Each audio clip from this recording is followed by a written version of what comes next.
everybody. It's 4, so let's get started. Turn down the music. Hope everybody's having a good day so far. I'm feeling pretty good today, so ready to do some programming, I think.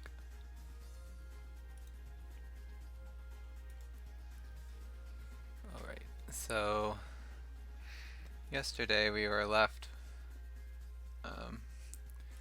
with a problem that we wanted to finish all the chess mods, but the problem is that there are several kind of strange rules in chess that will all take a while to implement. And I think I've decided that we're just not going to support them in this game because I just want to move on and start doing our Fire Emblem game. So there we can worry about doing complicated rules. So for now, our this game will just support just basic chess and checkers modes. I think that's pretty versatile enough. I mean, the only thing is that we'll do is that when you promote a pawn, it'll just automatically turn into a queen. And then when you promote, and then we just won't do this en passant rule or this castling rule. So, sorry chess purists, but kind of need to finish up this project, I think. Because we still got quite a bit of other things to do anyway, and I think those, just for those small game mechanics, would take quite a bit of retooling. So the first thing is we had thought about allowing multiple promotion choices, but so now we're just going to have one promotion choice, so we can go and edit some of the things that we did before. Like this piece behavior, we'll just change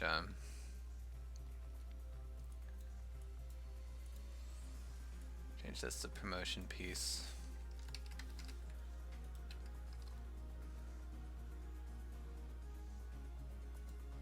Or about makes sense. And then in the logic piece behavior, just change this to promotion ID.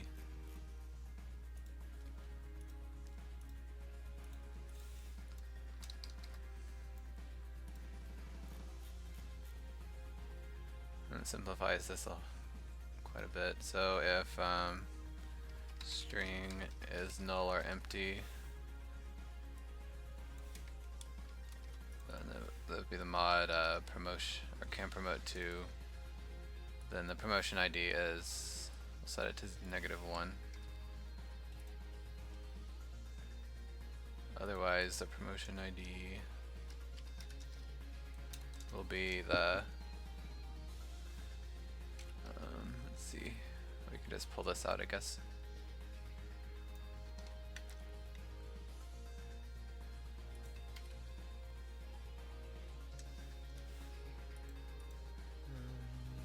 And then this will be can promote to.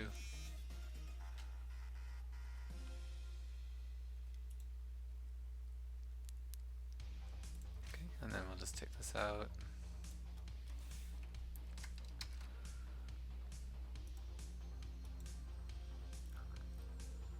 Now that's all set up, so that was pretty easy.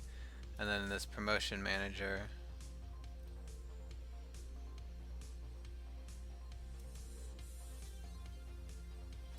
okay, so now all we have to do is check that if the promotion ID is greater or equal to 0.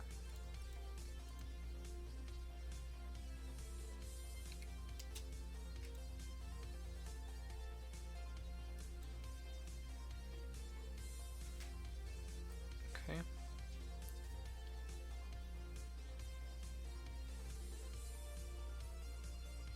I guess now we can just go ahead and do the promotion right away.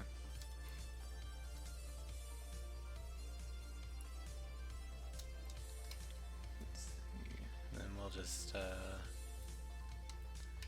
move this up here.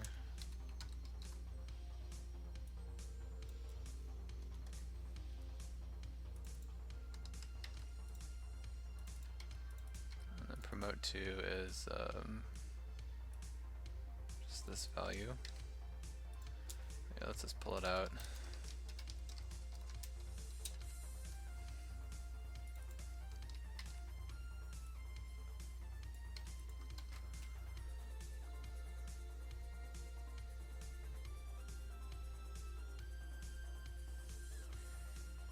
Okay.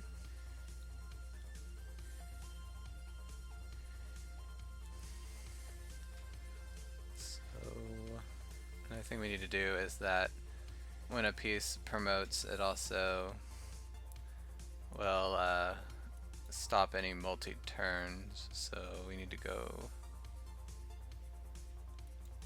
to turn manager.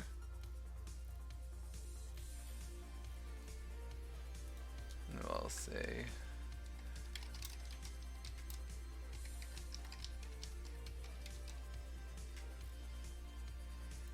and then we'll just need to listen for that the promotion message.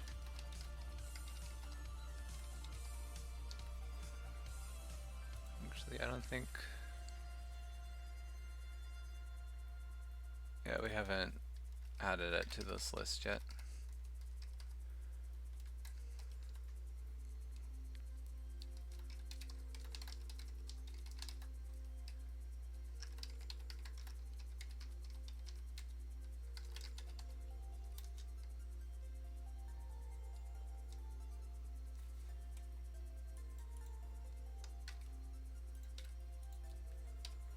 And then of course we need to add this enumeration number and then instantiate the messenger.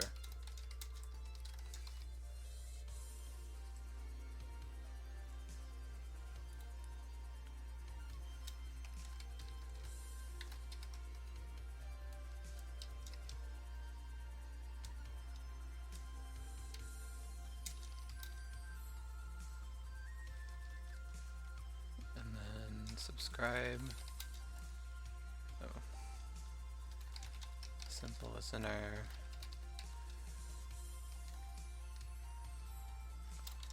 You can just do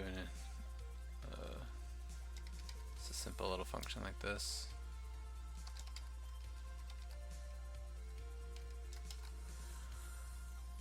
And then on this figure next turn, if there was a promotion,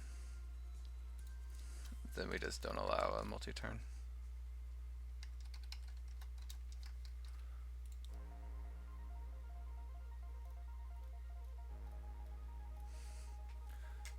And then of course here we need to turn the was promotion off.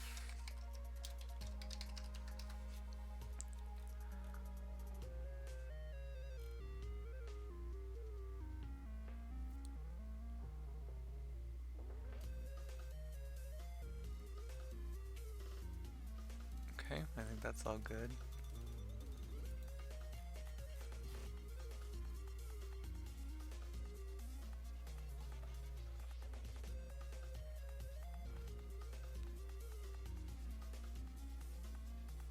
Okay, so now we'll never have a multiple choice promotion, so we can take this out.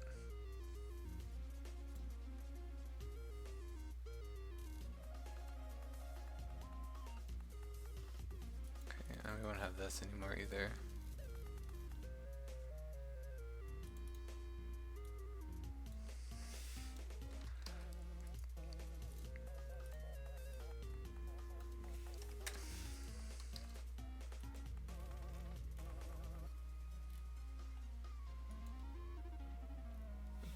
So yeah, we just call that. We don't really have to check if there was a promotion or anything. Alright, so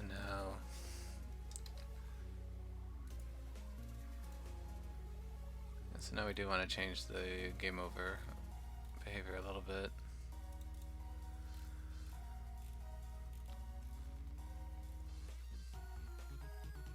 So these game over things, instead of like calling the game over message directly, the match manager will actually take care of calling that message, and it'll just call some remote function to get the game over type.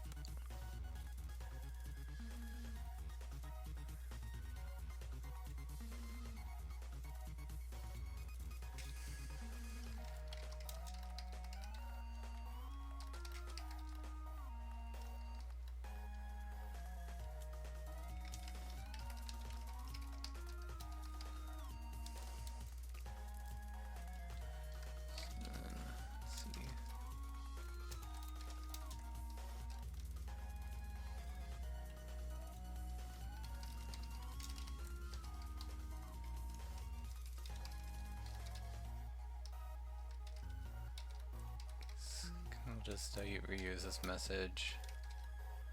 It's basically the same thing.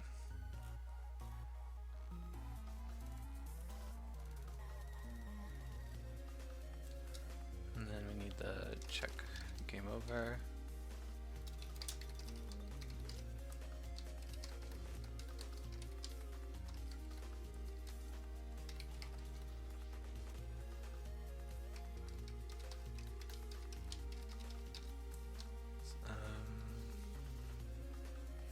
Let's see.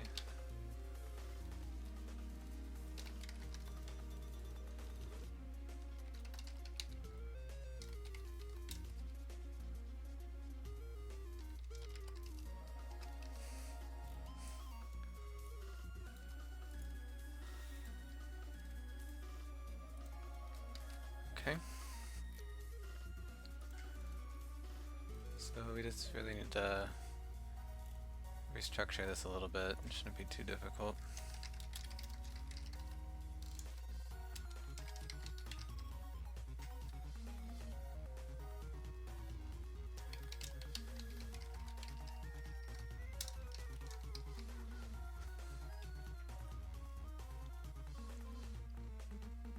Okay, so we won't even have this anymore, so I'll just get rid of it now.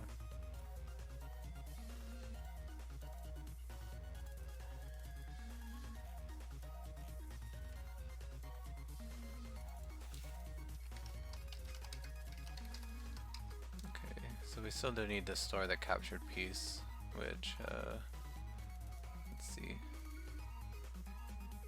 Oh yeah, we don't, I guess we could use this now, but I've already removed it, so.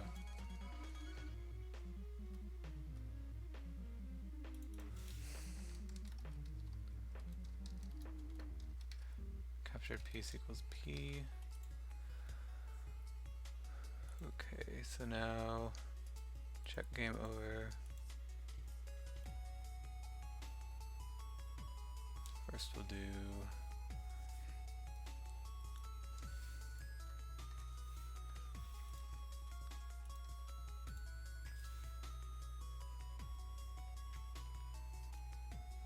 we'll need to see if there was a captured piece, so let's see how we do this.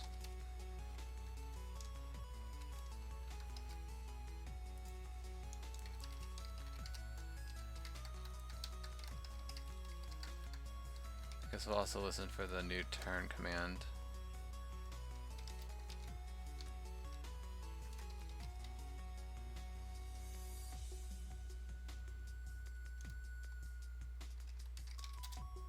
And here we'll just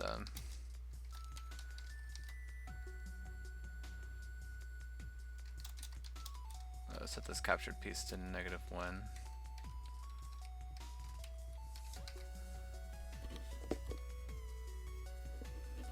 That way we'll always know if a piece was captured during this turn.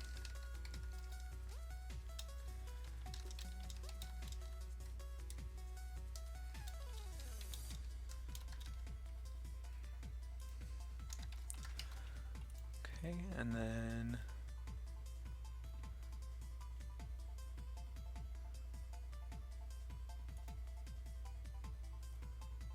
so yeah, so game over type.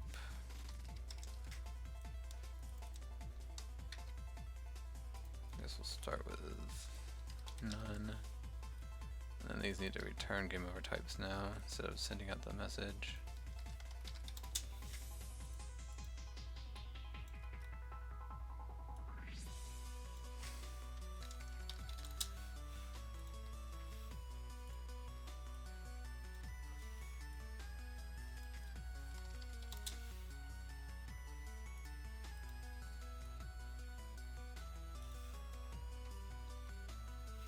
So we'll move this down actually.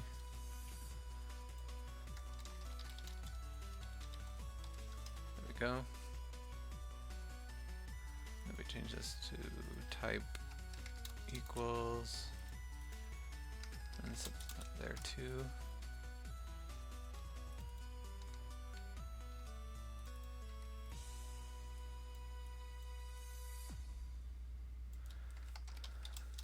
To change these again to more return.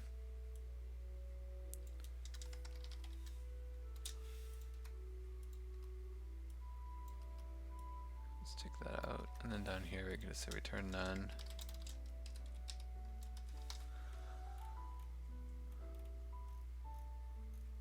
Okay.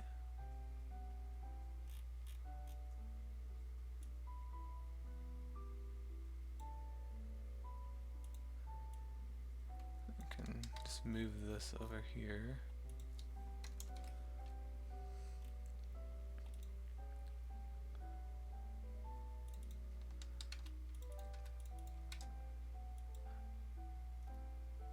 Actually, it'd be if type equals none.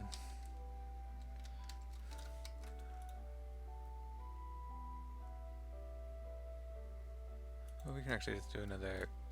Oh well, no, because this needs to be outside the captured piece.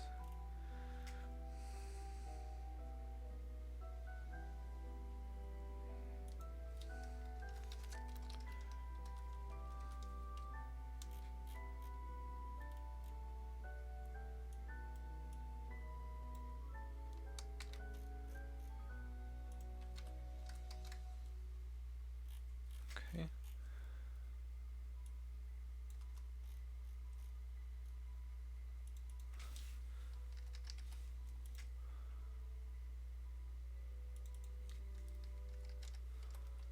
Then we just need to return the type.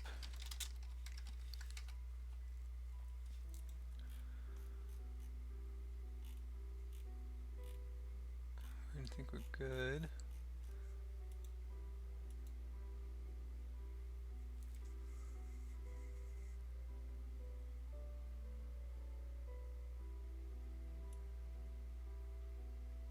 And then we just say, I guess we'll leave this here, but it would be the game over. Oh wait.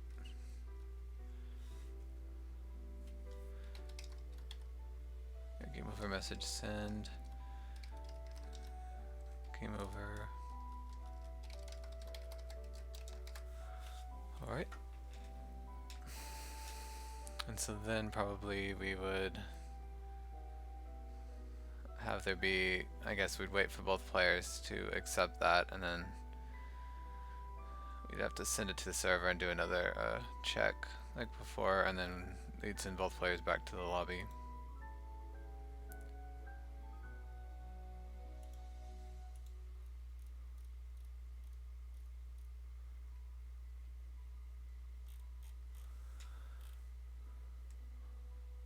Okay, so I did that so I can take this out.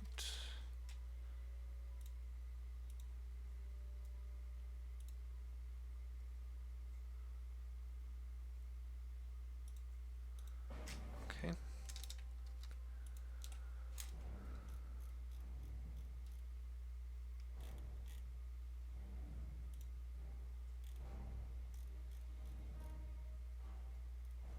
Did I? Okay, yeah, so I need to register the new thing real quick. Scene components. Let's do that.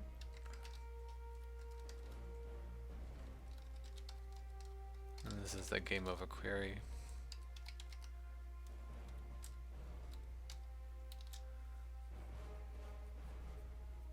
That'd be a new remote function, game over type, and check game over.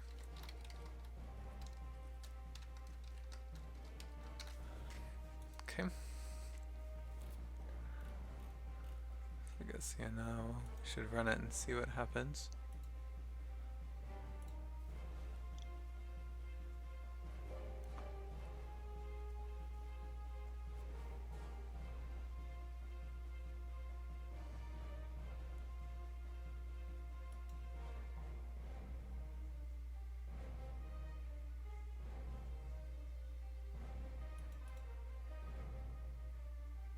That's strange.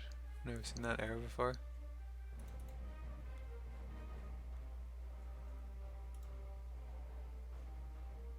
Oh.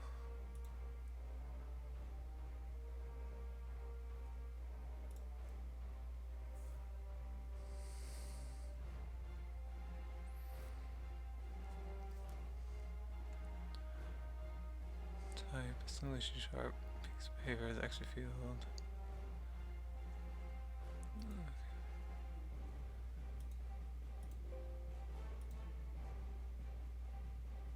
I guess I just tried to do it while it was still compiling, I don't know.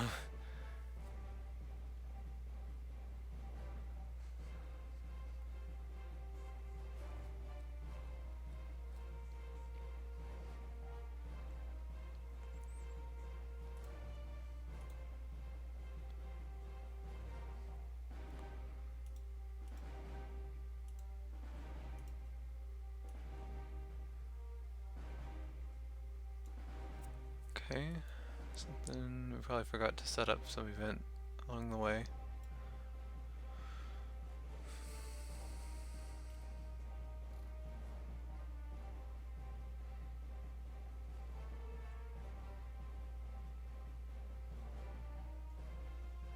You know, I should really set up a more descriptive error message for this.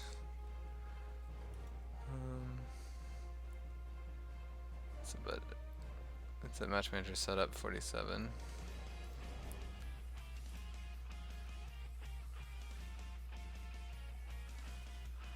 Oh, I guess I didn't set up this check promotion either.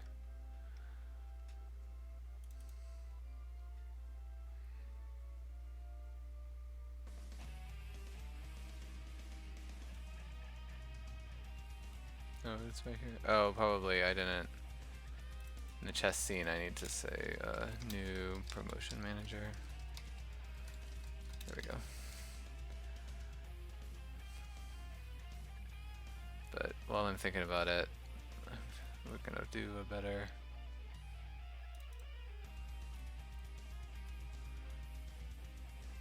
So it's right here. Say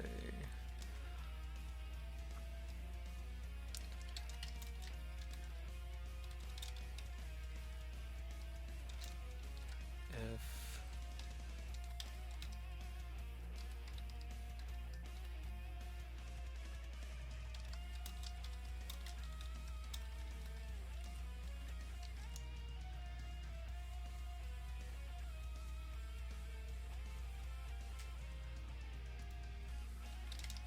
well, actually, I don't know how much this will actually help because we'll just say it doesn't contain the key and the number, but I guess that's better than nothing.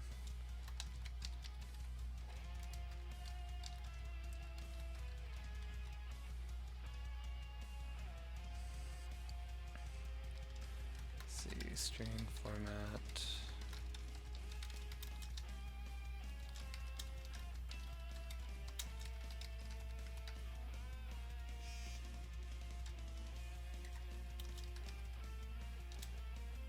And then we'll just return null. At least this way it'll bring the call stack farther down.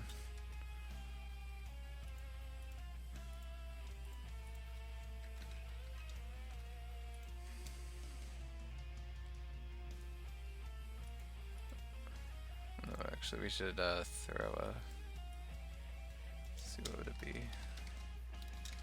Argument exception maybe?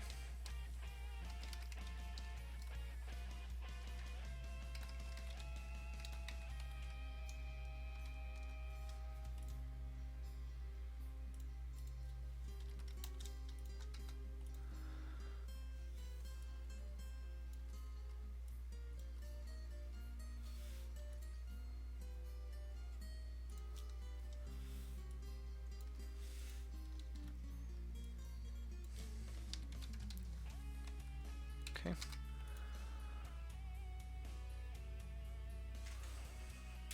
That should help things a little bit, but Now we need to rebuild it again.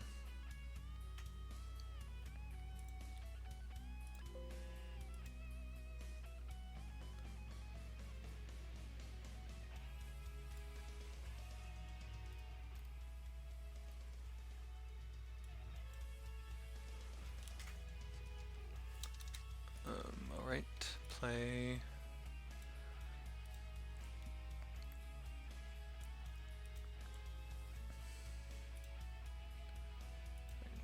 Host, and then second player will be a client. Okay, so we got all the way here. So I'm gonna just do our same scheme to put the, oh. So we found an error. Oh, it's probably because the last move pace.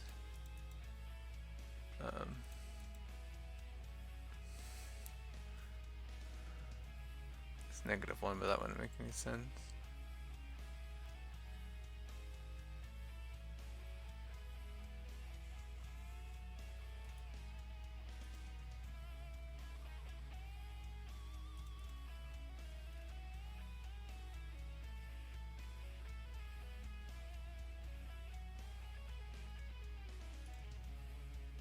Some pieces moved before.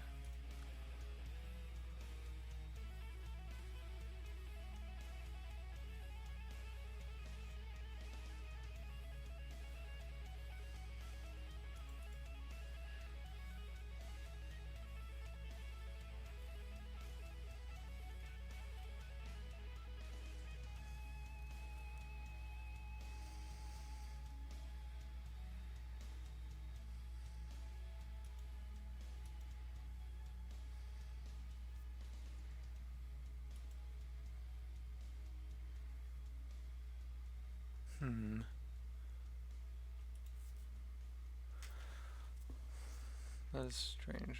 I guess, well. Okay, maybe either the board. Oh, okay, yeah, that's the problem, the board. We don't have the instance of it yet. We can actually do that up here. So board equals scene, game, components, component, board.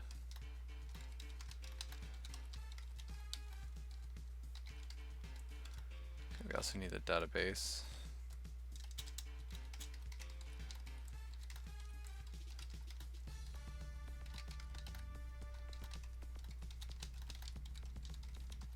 Keys, game database. Okay, so I think that's good.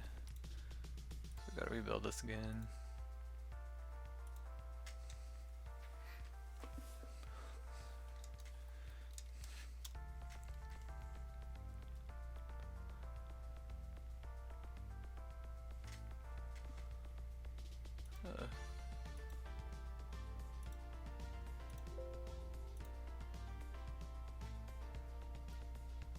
There we go.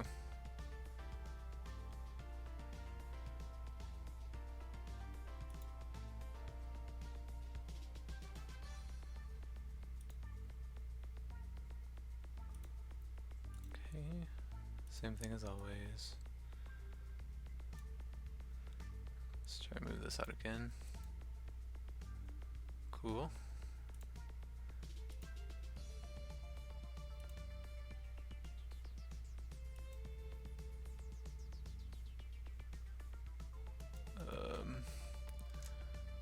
Oh, it's gonna be a game over.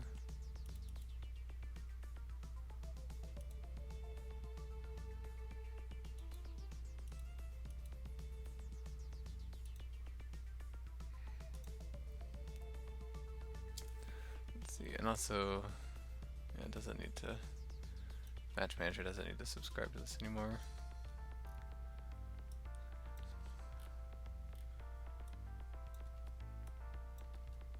Oh, still do need the start next frame.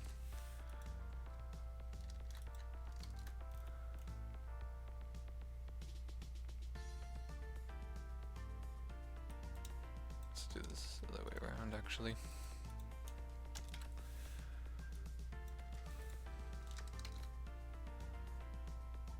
so yeah, the problem is that we forgot.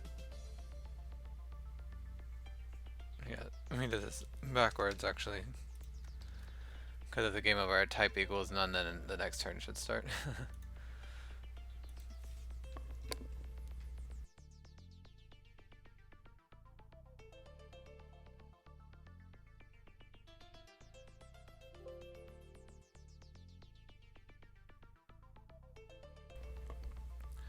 Guess I was a bit rushed trying to finish up yesterday.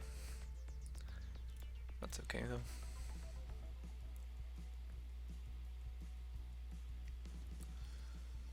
Alright.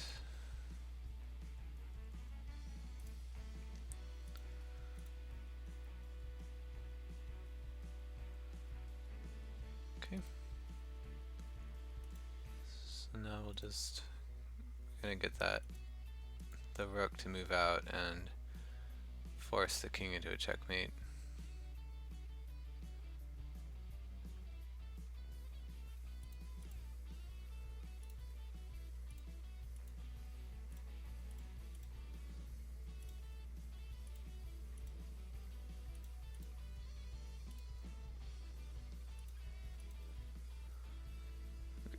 Oh, this is game over with type tie.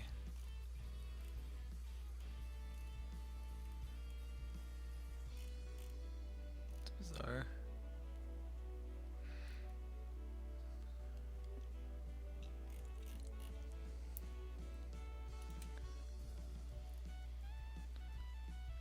Alright, well, let's go look at that.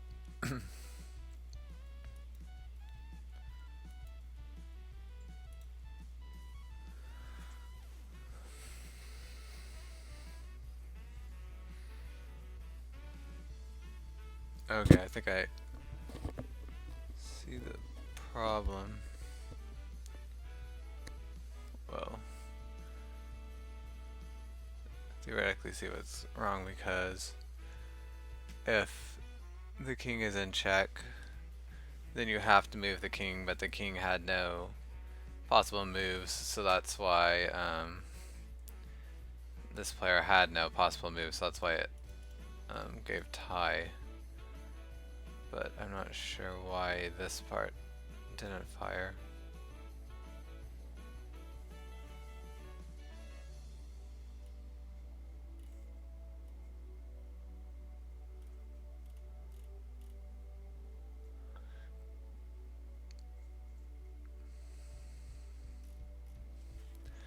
Because this part should have fired through, and then it would have set the type to be not none. Oh, except did I get this backwards again? Yeah, this should be if type equals none. How do I keep doing that? Yeah, because only if this is none will you run this part. I don't know how we didn't catch that last time actually, but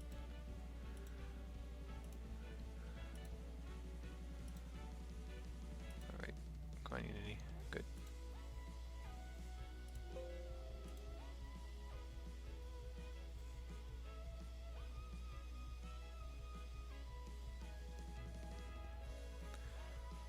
Okay.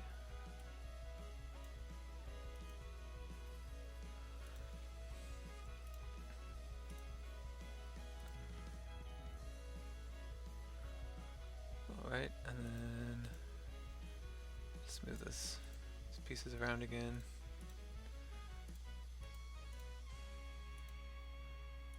Yeah, I can actually make this go faster. Move this up there.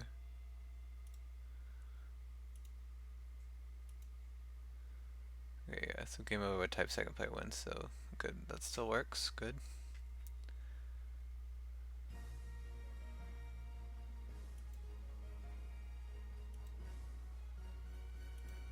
Okay, so what do we want to test next? Oh, we gotta do promotions, of course. So for that we got to set up the new mod. So let's open up the folder.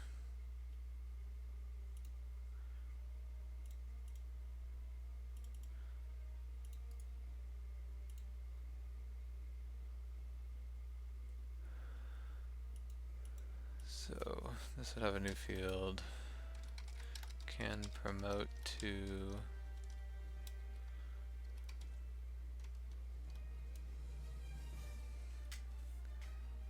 it would be, so we'll just have it always promote to the queen. I realize that sometimes you might want to promote to a knight, but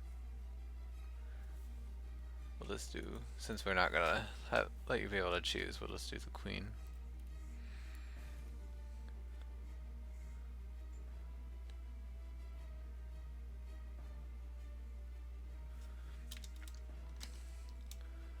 Alright, so now we'll copy this file over to the build.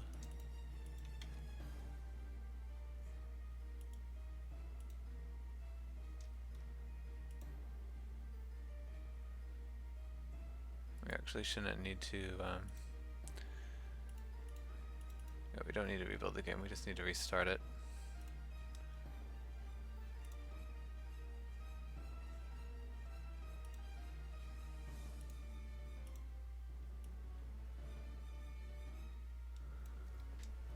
Okay, so everything works so far. So we've got to get one of these pawns over there, so I think the easiest way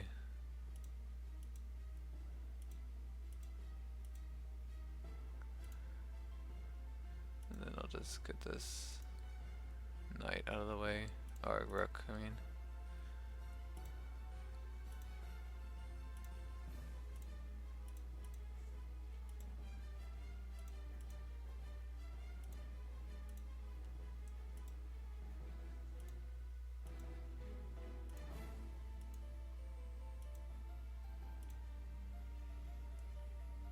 Okay, so now that pawn should have promoted, so it should be able to move backwards. Okay, but it didn't.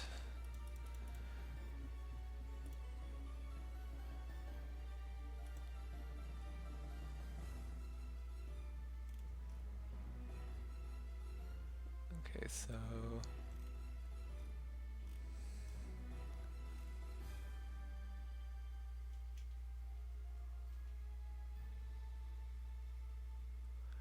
this should actually check the Y, shouldn't it? Not the X, so that's one problem we have.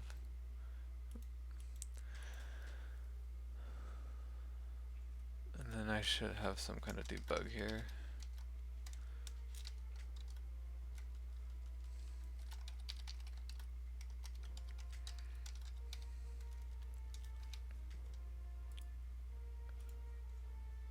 Let's see, beluga debug log string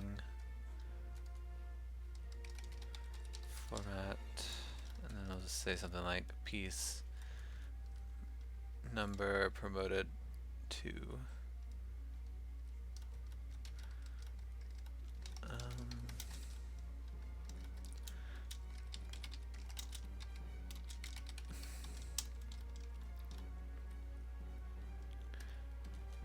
me pass the piece, or yeah, it's last moved piece, and then promote to.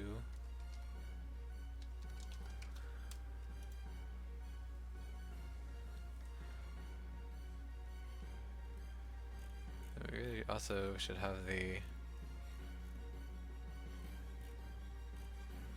it is, the board model creator, or not board, piece should switch out the models actually.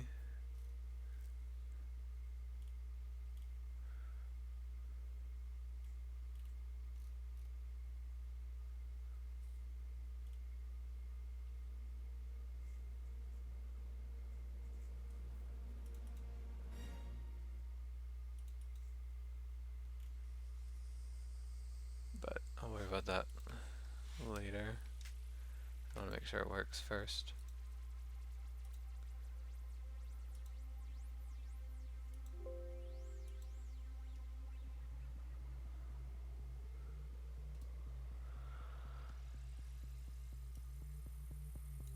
Okay, so now, yeah, so we just gotta load it up like normal. It's a host. go. Alright, so now let's move this all the way over again.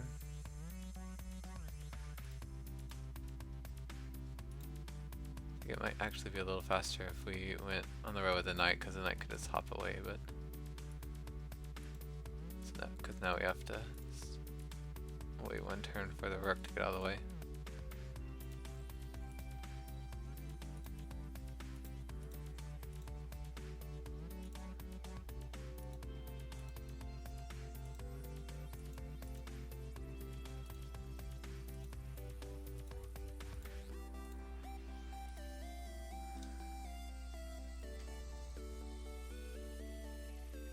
Since the king is in check. From 2 at 1-0.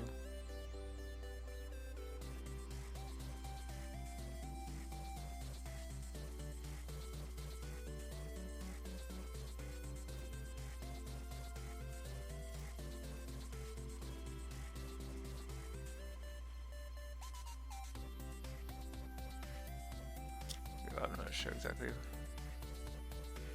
what's going on there, but it seems like everything's still working, so.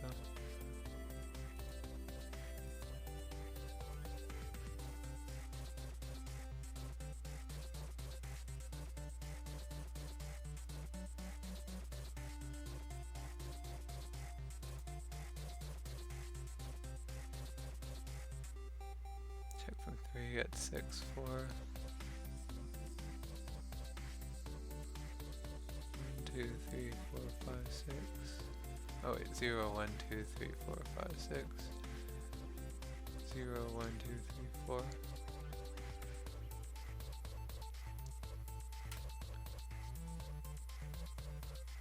At 3, 0, 0, 1, 2, 3, 0, 1. They obviously can't. I don't know why those messages are popping up, because the game correctly knows that the king's not in check because it's letting me move the other pieces, so.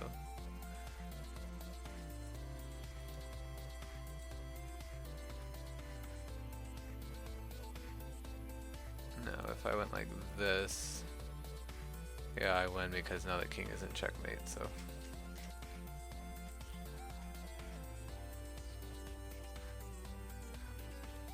Oh, but that's not actually true because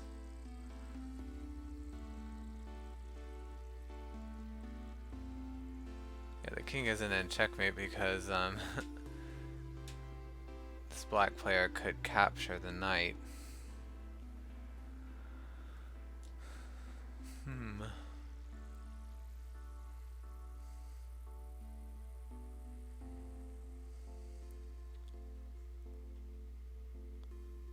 Complicates things quite a bit, actually, because now if I wanted to implement that,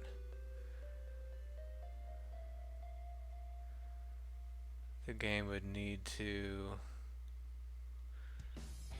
basically see for every piece that checks the king, it would need to check all the other pieces to see if they can't take out the knight.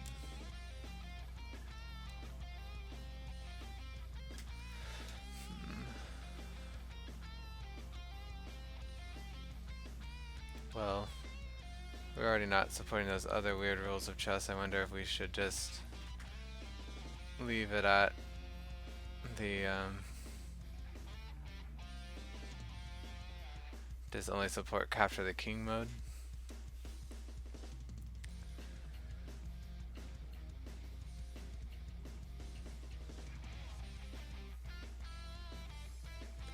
It's a bit of a shame, but yeah, I really don't want to spend so much longer on this game because we still have a lot of other stuff to do. But so I guess we just won't support that strict chess mode anymore. It's a shame because that's mostly what we worked on yesterday, but yeah, we need to move on. So in order to do that, on the mod translator, yeah, we just we'll take out this,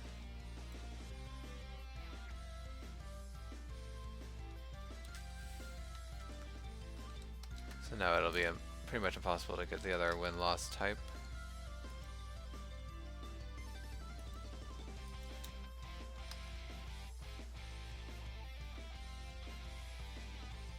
But I won't delete any of the other code because no reason to take out perfectly good code.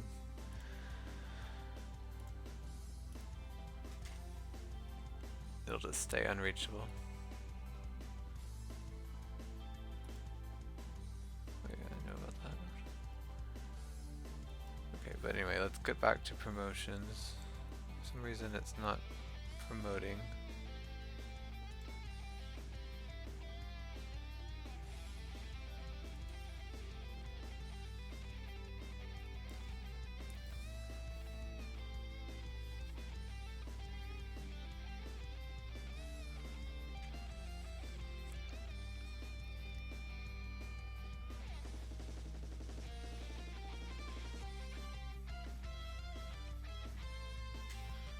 Okay,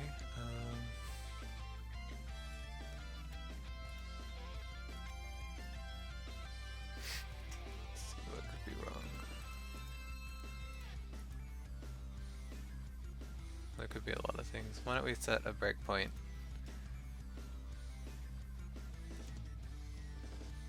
And when it gets here, we'll just see what happens.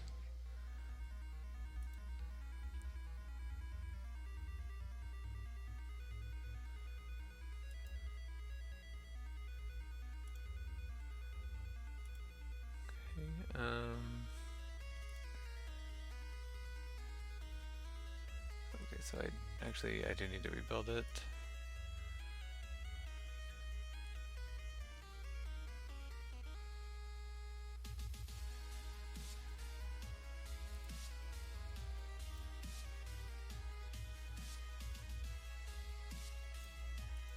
The host and then the client. We're just gonna check the yeah, so the win-loss mode is capture the king now. And then okay, so yeah, we want to check promotions. So let's we'll go to the knight side this time.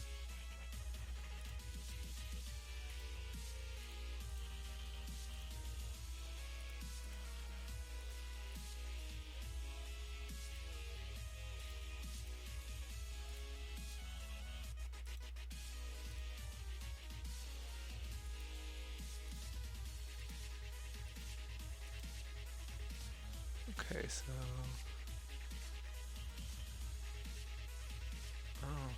yeah, I didn't even get to this point, so let's look into the yeah, we have this right here. Let's see if the pawn has a promotion ID.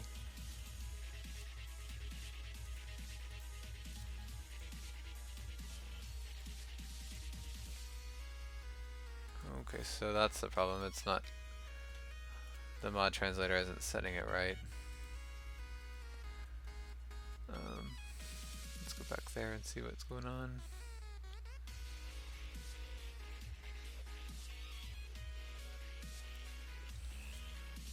Oh, wait here.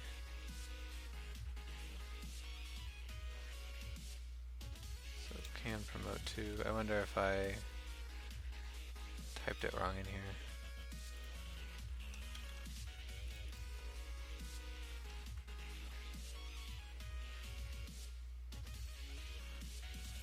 Okay, no, that did work.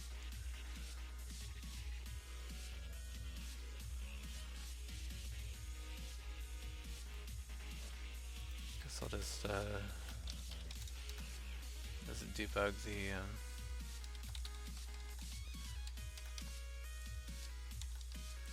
can promote tos and see what comes up.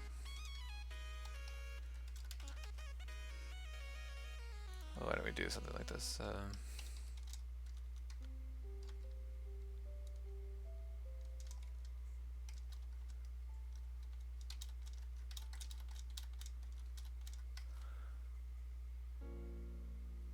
Oh, I know the problem. Yeah, see, this doesn't go here. It goes in the behavior. Yeah, I was just thinking about it wrong. There we go. So now that should work.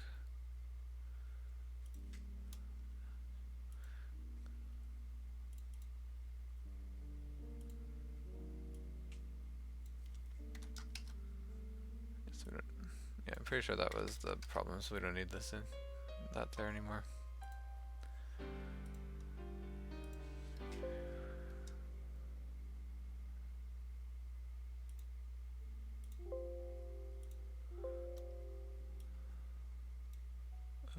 Fix that.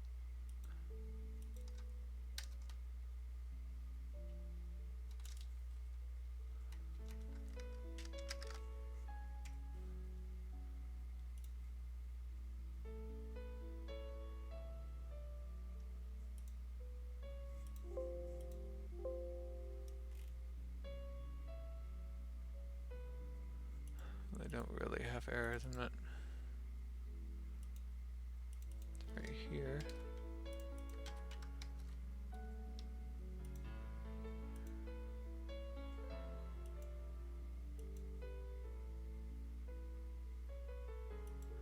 Unity.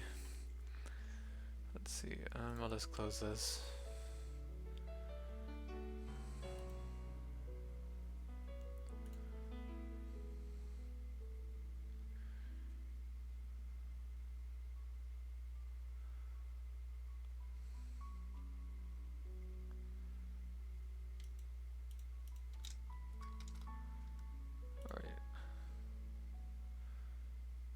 I don't know what was going on there, but it was not compiling the script for some reason.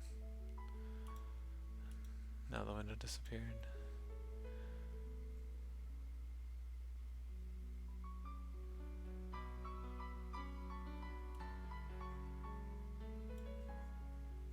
Oh.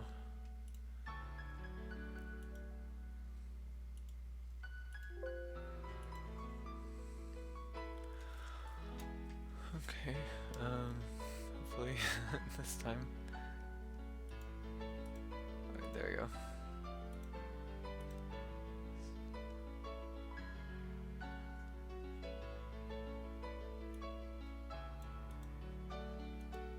Alright, it switched the scene. So we gotta go back to the lobby.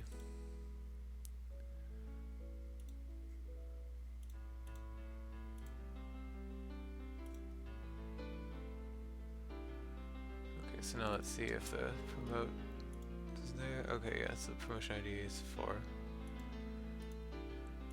So now if we move the pawn to the end, it should work.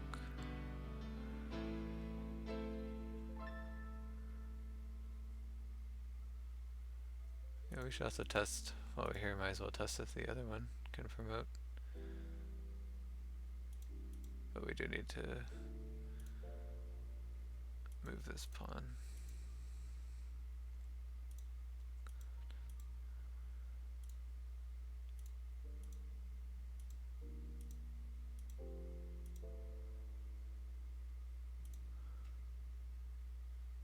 Oh, I pulled out the wrong one, but it's not that big of a deal.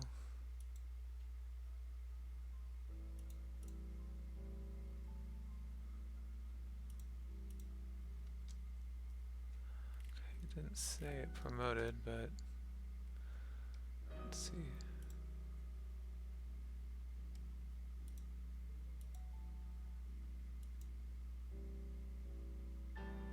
But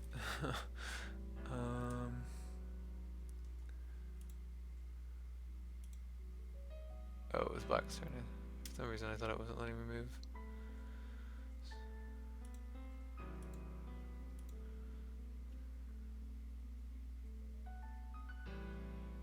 Okay, so yeah, it didn't promote. It's a shame.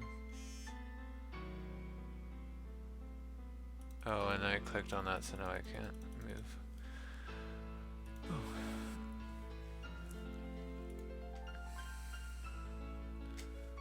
Let's see, so what could be the problem? Well, I guess let's go back and try and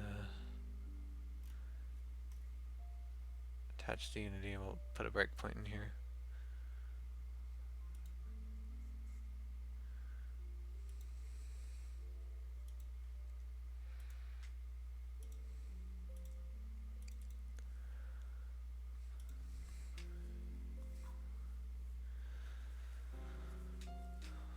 Okay, so host, start the client up. Same little, move the pieces around.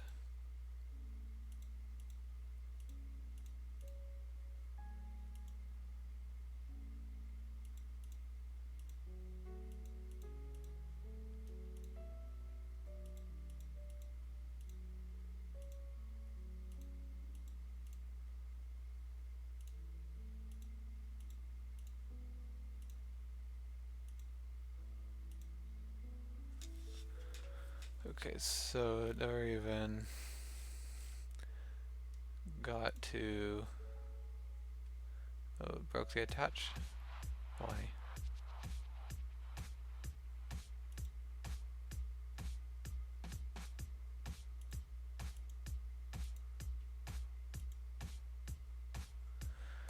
Okay, Unity is just being a bit weird right now. I think I'll restart it.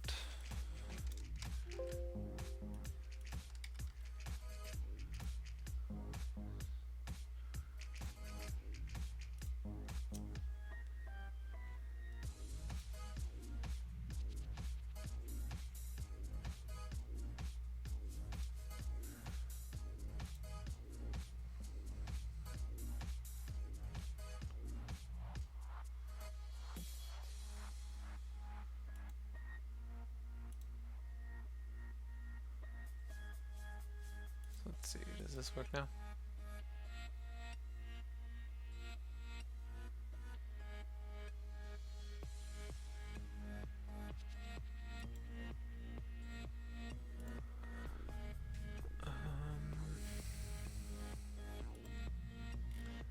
Oh, you know what? I don't have the Visual Studio Tool DLLs in here.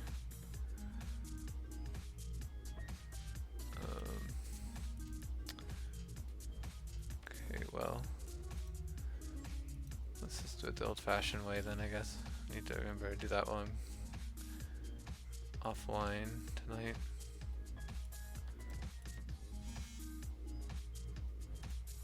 Okay, so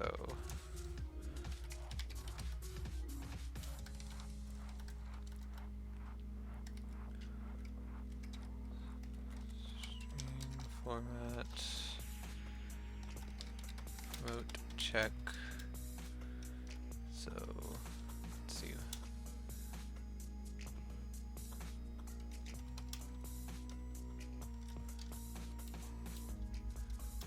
Piece row and then piece position.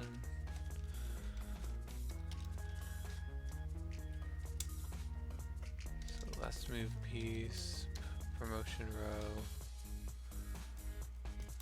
then piece dot board position. Okay, so that should be as much as we need to, and I'll just go ahead and let's make sure we're doing this right.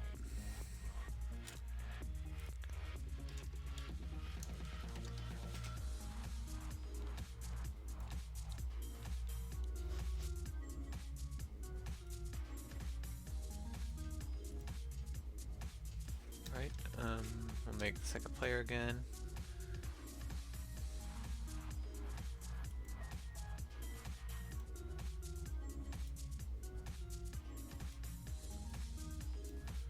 Start up player one and host.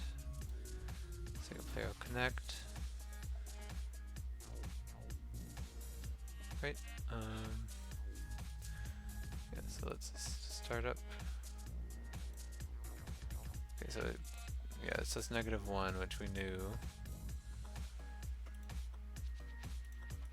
We can actually just do it this way.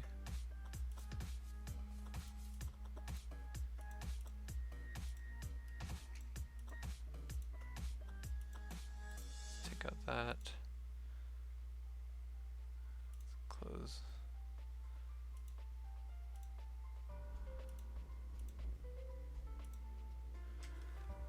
Huh, so it said -1, but we know that the behavior says promotion ID 4 right there.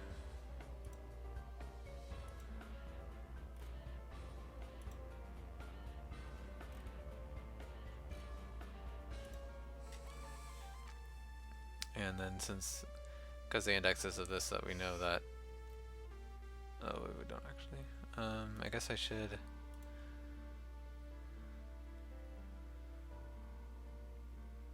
be more descriptive here then. String. Okay, well, let's just move this out.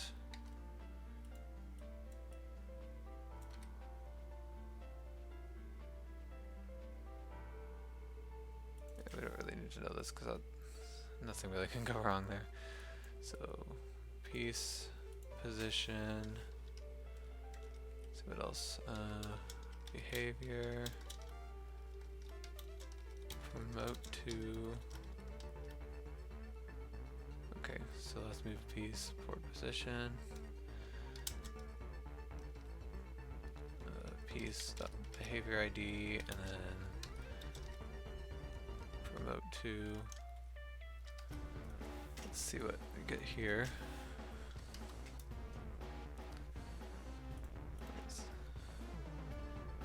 So I don't really need to rebuild this because we only changed debug stuff, so.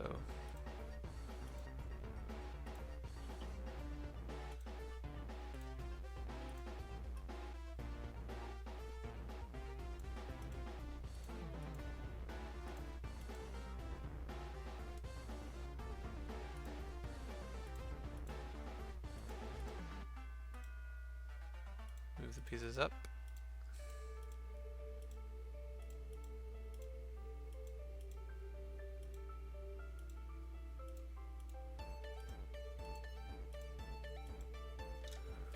Okay, so promote check, piece 0, position 0, 0, behavior 2, promote -1. Okay, well this isn't piece 0, so that's our problem.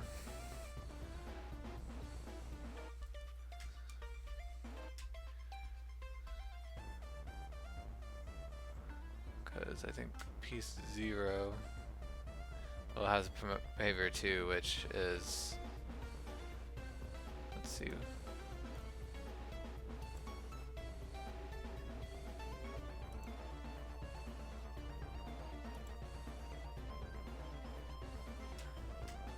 I guess we wouldn't really know, but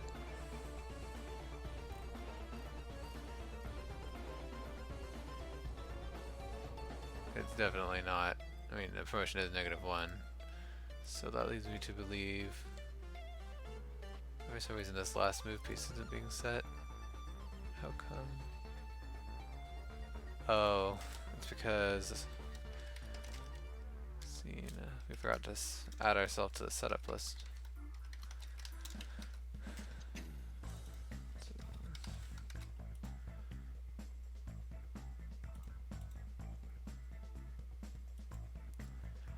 Okay, so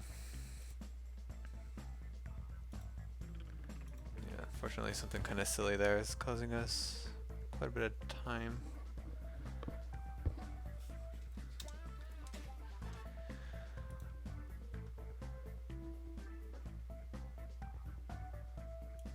Would have found that out last time if we could have attached the debugger, but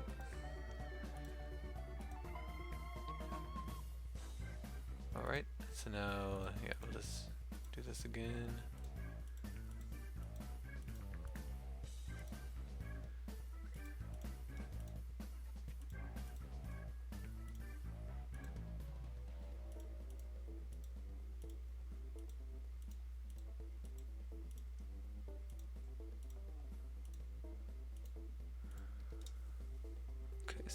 Okay, so now it did promote, right? That was the only problem. I guess let's see if it works here as well. Yeah, I think it did. Yeah, so now we're at queen and we can pretty much go wherever. Oh, except we can't take out our own.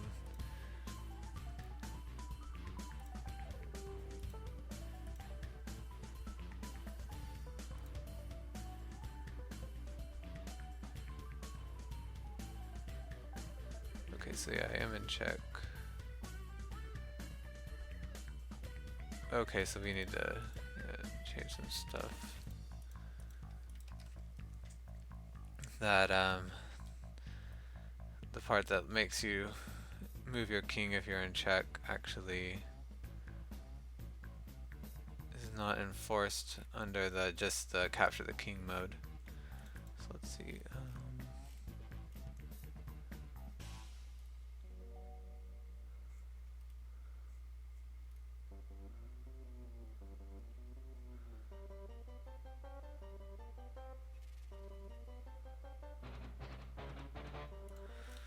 Let's move that out.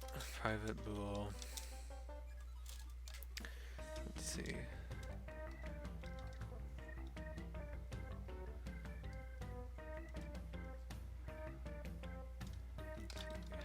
Has move options, I guess we'll say.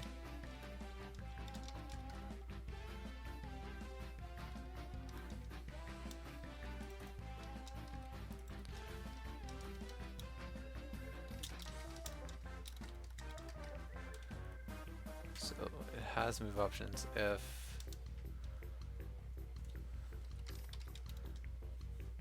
so do we have the we have the database, so database win loss. Yeah, let's do this. If database win loss, can I type? Equals strict checkmate. Then it has this whole thing.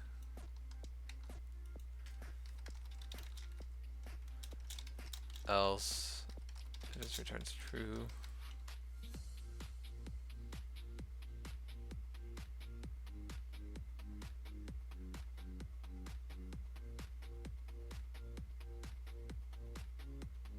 Oh, wrong calc args. There we go. So now we just say if has move options args. There we go. Let's clean things up a bit.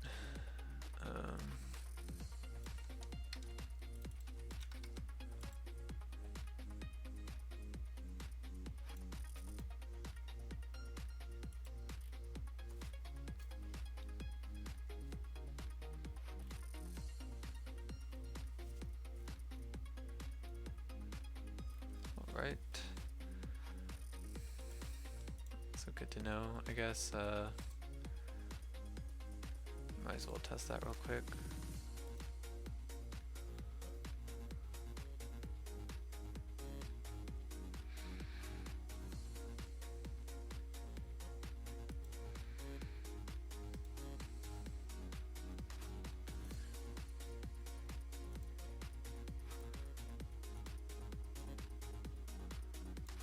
Okay, so we know promotions work, so now we just want to test the force a move in checkmate, which we don't want to do anymore, fortunately.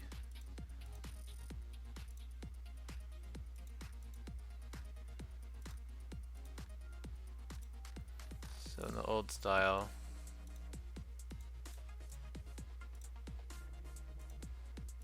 now the king would be forced to move diagonally, but yeah, now we can move whatever we want, even though that we're in check.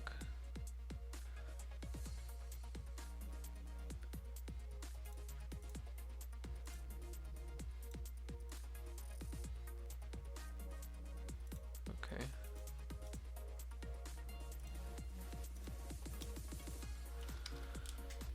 Alright, so now promotions work.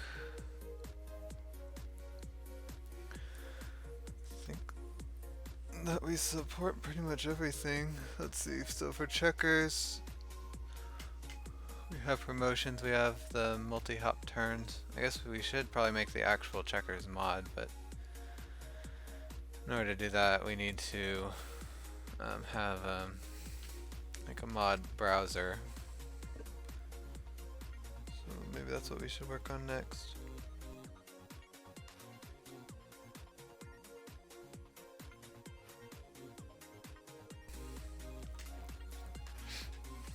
And of course we have this stuff.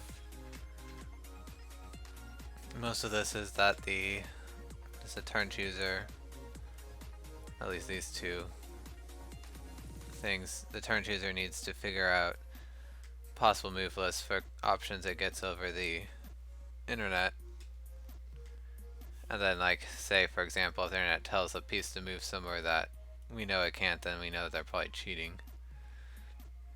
And then another thing is that we just need this using table for figure out if it's a multi-move turn. So that won't be too difficult. And then this other one is basically like if, well, it goes hand in hand with the mod validation actually. So if there's any problem with a mod being loaded, then the player needs to notify the server, and the server should just kick both players back out to the lobby. And of course, another thing we just need to do is at the end of game, yeah, so I guess end of game is good because players need to be able to like exit back to the lobby at the end of game. And then we need, of course, better input. We need to do the player 2 models. Of course, the board model is horrible right now, so we need to do that. Let's see. Well, the lobby basically needs everything. Yes, that's better. Input includes being able to cancel select or piece selection.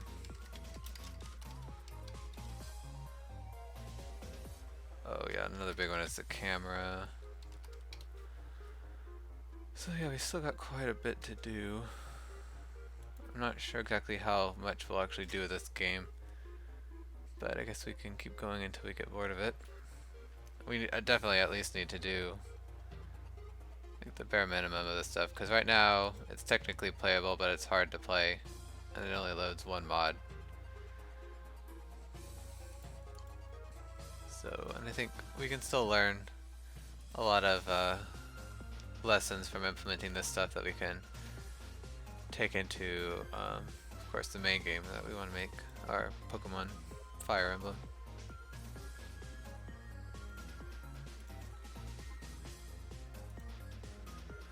So, what do we want to do today?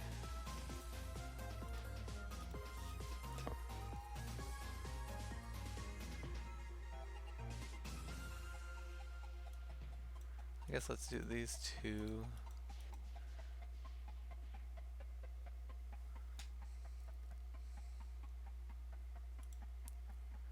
Let's see, so what we do is go back to the turn chooser.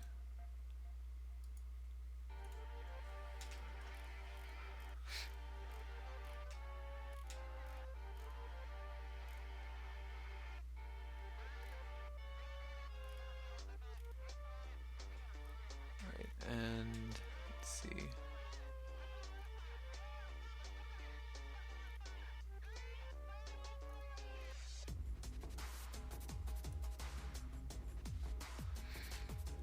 So where do we get the things from the network?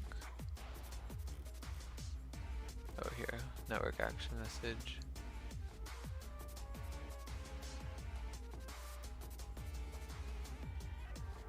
Okay, so first it chooses the piece.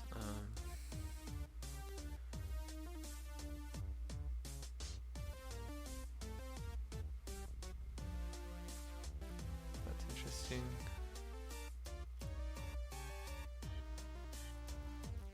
I never noticed that when you choose a piece, does it display your turn options to the other player?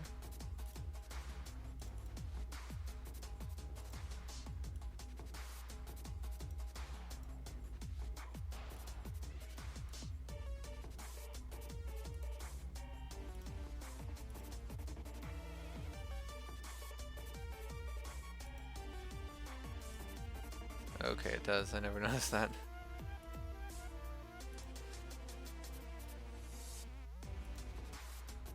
I don't know if we want that or not. I think that we'll definitely want to like put some indicator over the piece that the player has chosen. And then probably, even when it's not your turn, you should be able to maybe hover over pieces to see their movement options.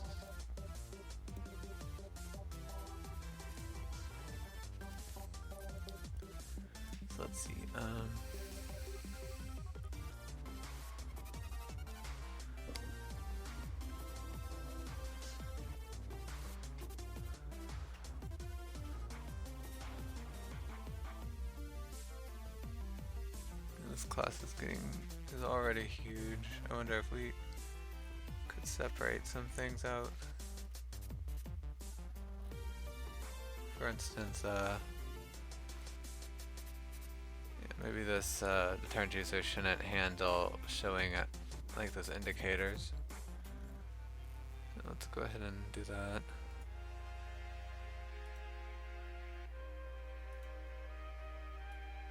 Let's see.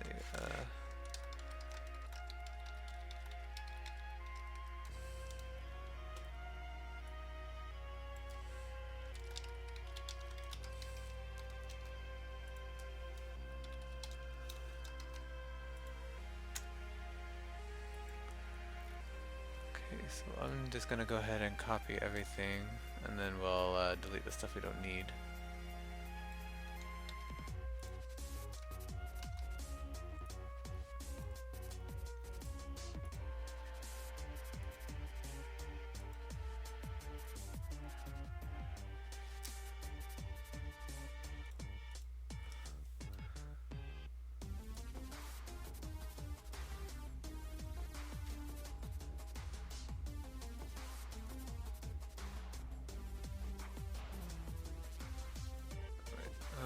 Second thought.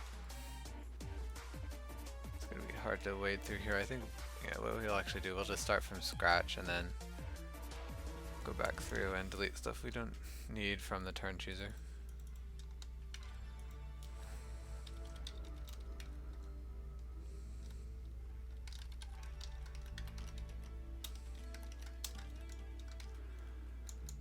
Alright, so we'll definitely need, well, I was gonna say we definitely need the board. I'm not sure about that.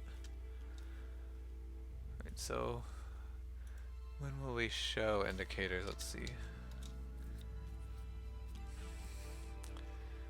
So I guess the one would be options for currently selected piece during our turn. Options for any piece under the mouse.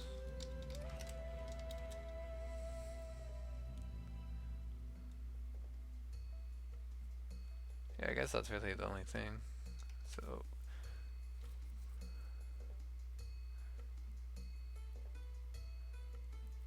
yeah, so we should, I wonder if it would be worth it, like if you have a piece selected, should you still be able to hover over a piece and see its move options? And then it would, for instance, maybe cancel.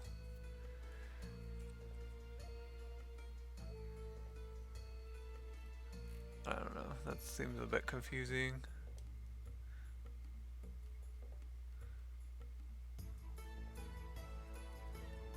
Then actually,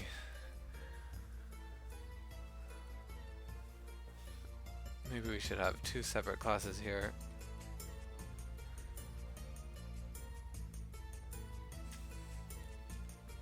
Yeah, one for this first thing, and then we'll have a different set of indicators for mouse over. I think that's how Fire Emblem does it, actually. Okay, so let's see. Let's change this.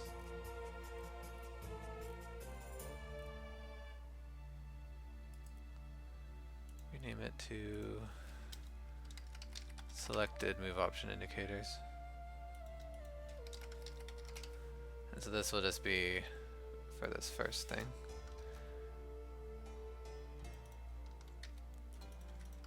And for that, we'll need to know, does this use a state machine?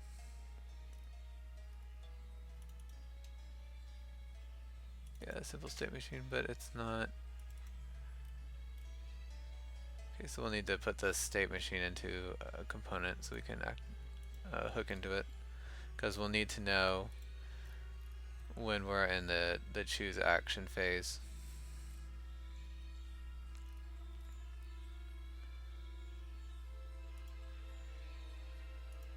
Let's see, so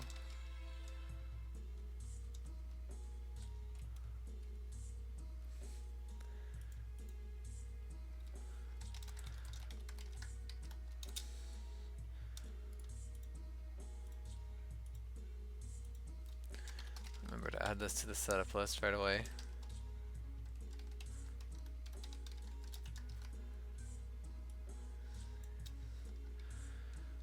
Alright, so scene components, get component. So yeah, simple state machine, then integer component keys. I guess turn chooser state.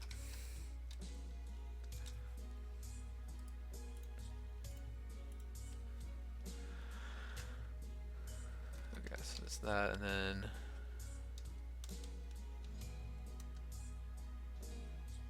the interstate messenger subscribe.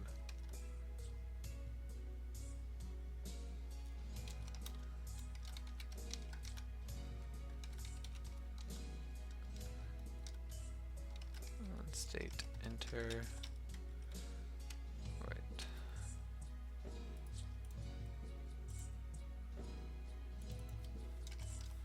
So now we just say and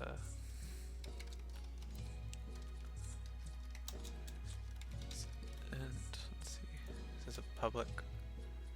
Okay, so now we just go turn chooser state choose action. So now we know that we need to show our indicators.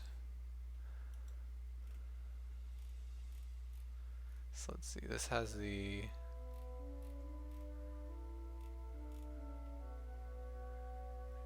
active player.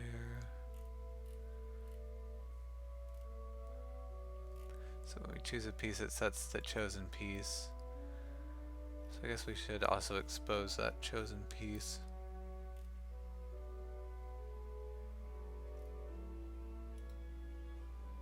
Let's see, so we'll have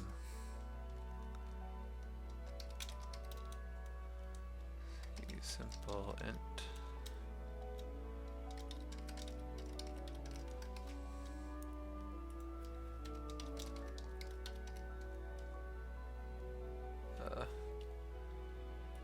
Chosen piece.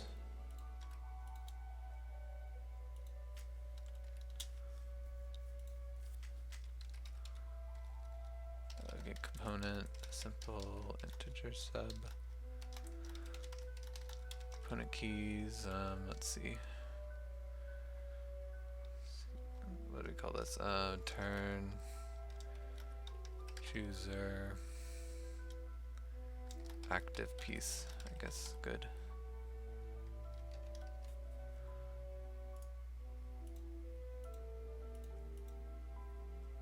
You know, what is the order? Down here it sets the state first and then the piece, so okay, that's actually good. So chosen piece. So we want to subscribe and use simple listener, and this will fire whenever the piece ID changes.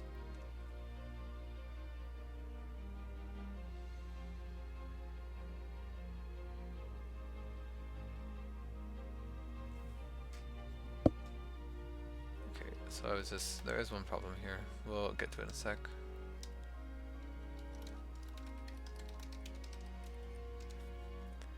Okay, so since this chosen piece only fires if the piece changes, then we could enter the state and then it would set the chosen piece but it'd be the same as last time. So it wouldn't fire.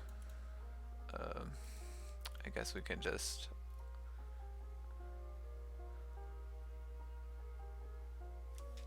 always have it start at -1. but it seems bad to rely on it to do that.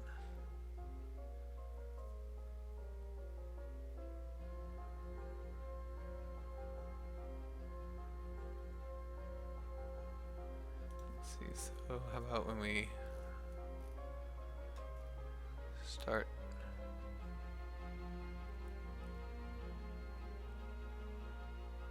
first, I'll change this into a simple int sub.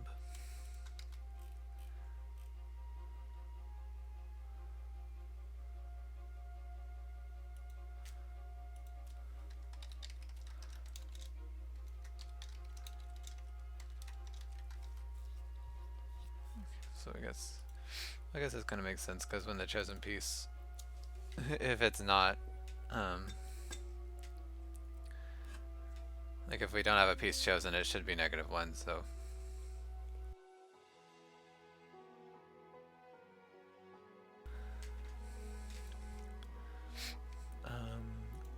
So yeah.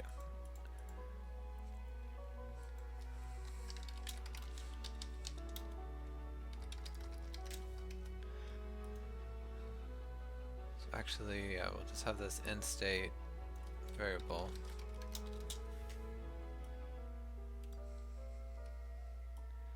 We won't do anything else here, but then on the piece change, we'll say if end state and piece is greater than or equal to 0, then we would show the. We also need to make sure that the piece is that it's our piece. So to do that, we'll need more information and private. Oh, set it up. What is it? Yeah, local player information.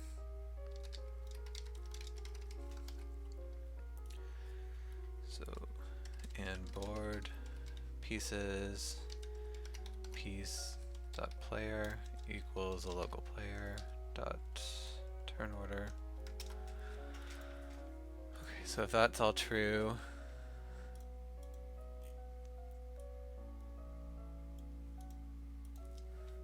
just need to get the value there.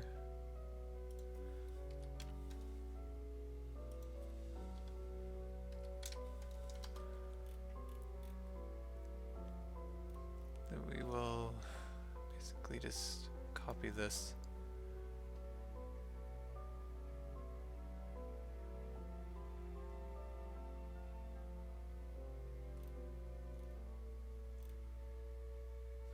And of course we're going to need to get all this information again.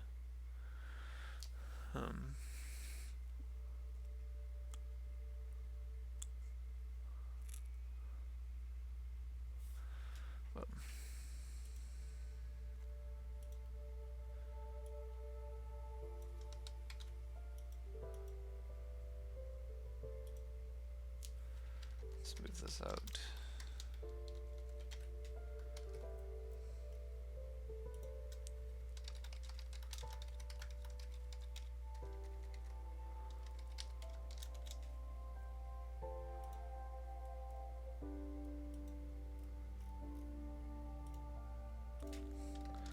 Private database.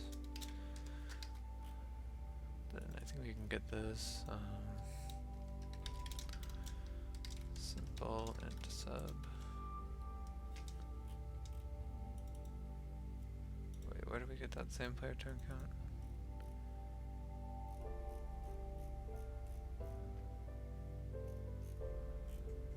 Oh, I was pretty sure that the turn manager kept track of that for now. Yeah. So we actually need to change that.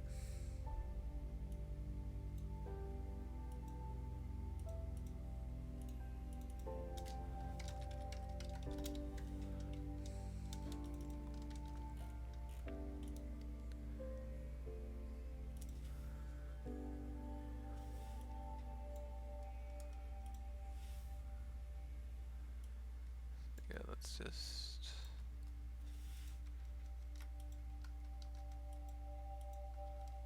Wait. I think this last turn player is only used there, so... Yeah, so we don't even need that anymore.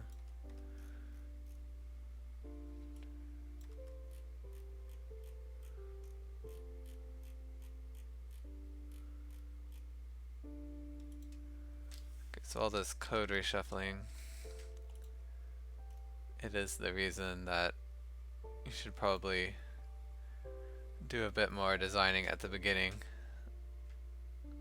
of the project before you just start programming stuff, but this is mostly a learning experience, so just kind of hopped into it. Let's see, yes, this is consecutive turns.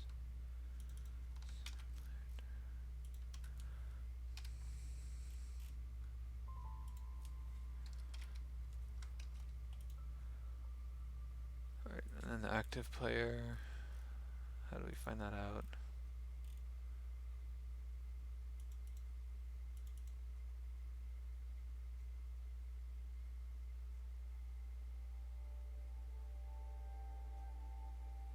Okay, so in the start choosing, it sent the active player, so right.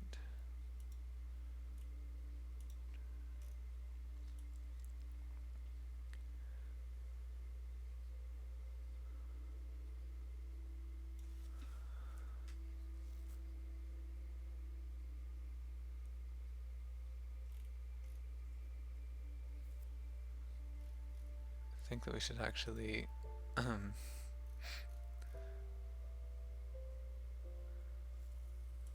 move that out a bit.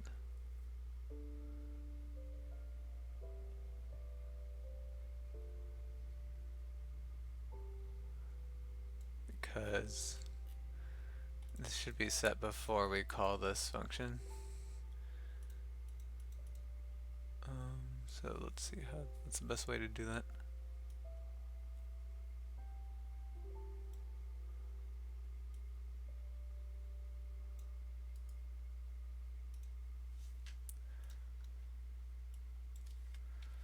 Say active player sub, and then we'll just copy basically this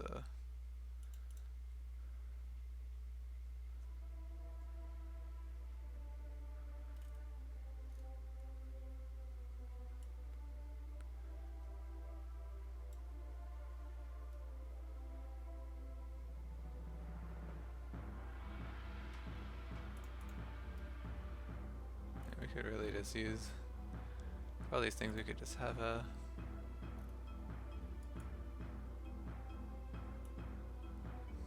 I wonder if it would let me do that. Let's see. I just made a generic class.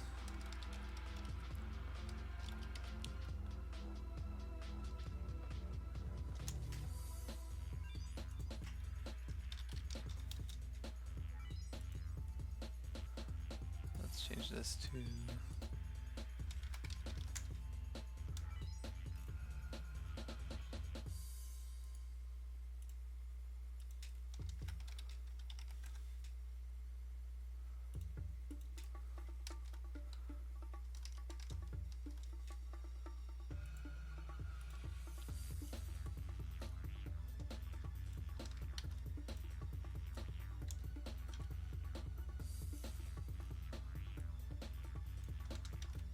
and then all I do is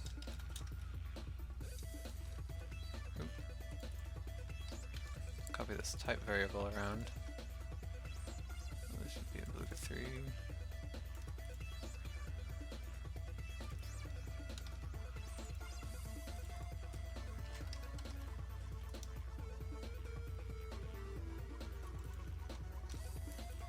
This is a part. I'm not sure if it'll complain right there. Oh, that's just yeah, because this type. I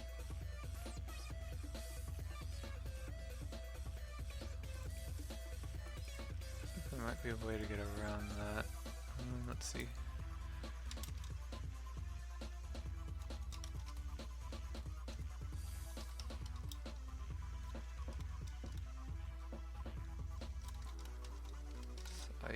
equatable, I think is the, yeah.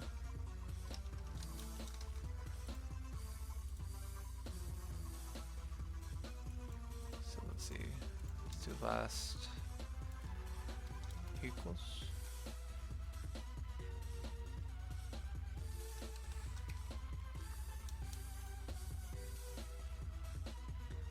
Okay, that's called the equatable version, good.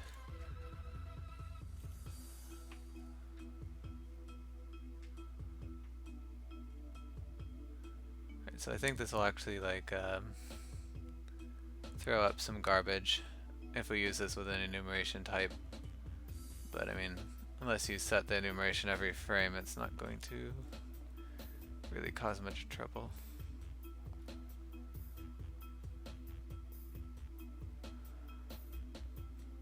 So then we go back, don't need this anymore.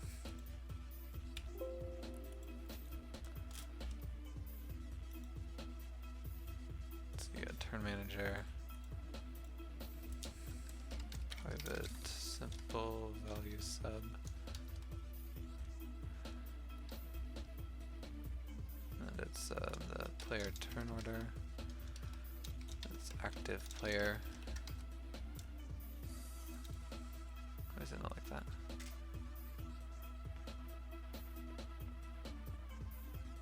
Huh. Let's see.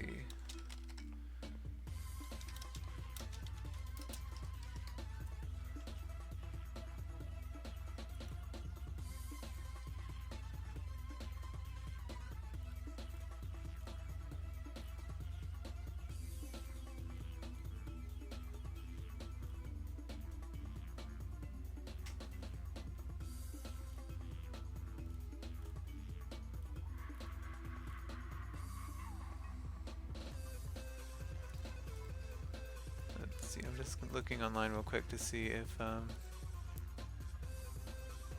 let me do some other interface.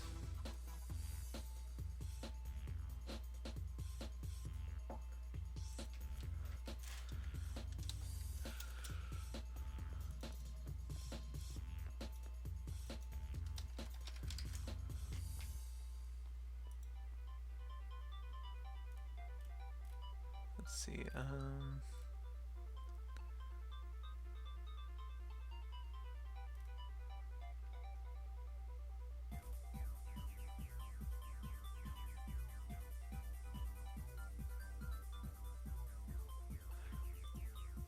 well, actually, now that I think about it,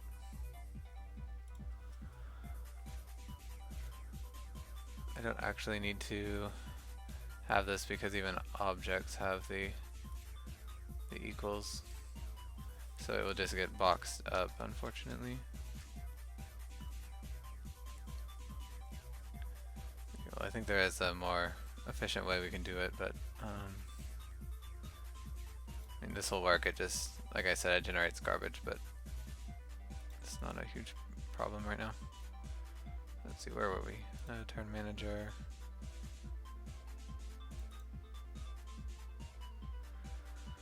Already contains active player. Let's see it. Oh, right here.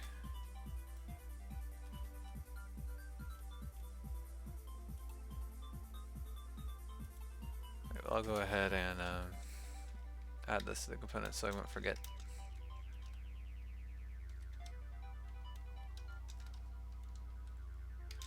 So scene components, register, int, component keys, do active. Let's do it turn active player to be more precise.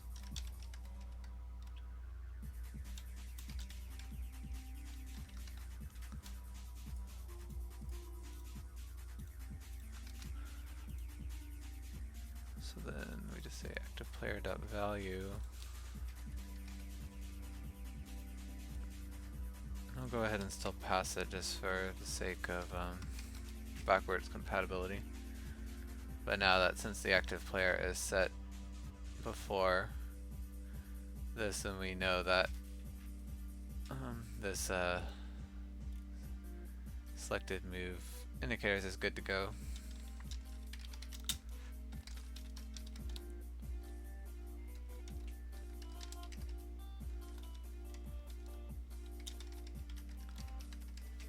Because we could just get the value like this. Oh, right, and then we also need the actual reference to the function to calculate the turn order.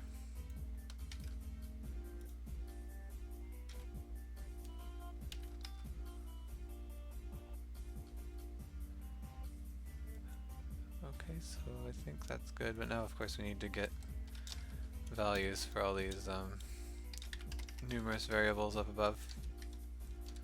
Get component board. Oh wait, component keys. Board.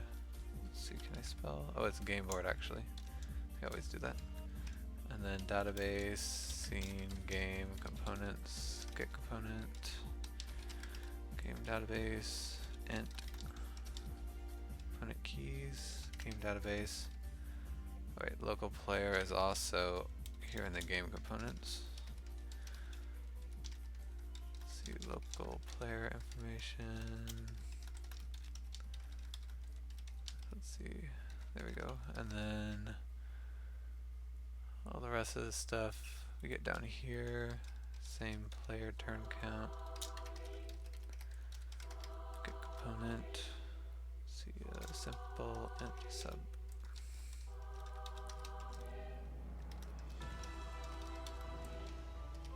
Let's see, what was this? Consecutive. Yeah. And then the active player. Scene components, get component. Place of turn order. Int component keys.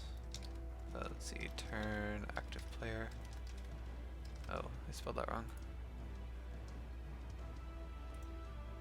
I guess I didn't spell it wrong, I don't know why it highlights that color, it's really hard to see. There we go. And then you need the move option calculator.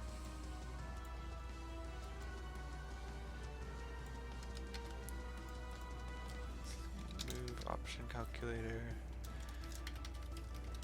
Let's get component.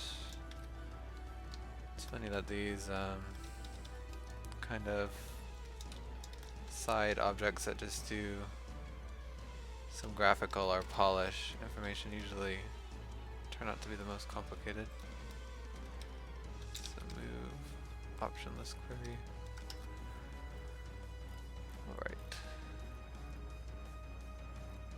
Alright, so we also have this command. Let's see. Messenger, and we send a list of. We'll just send this.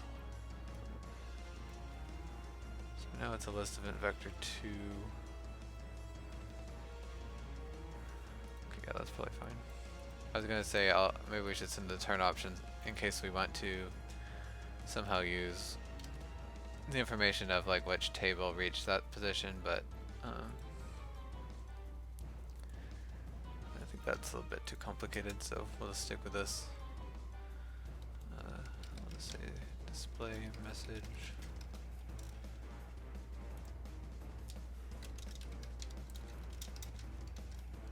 And then scene components, register.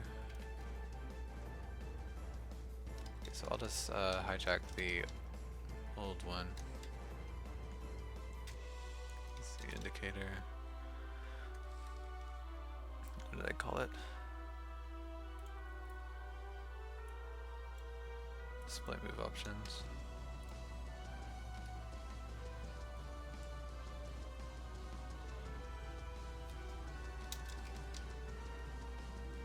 Okay.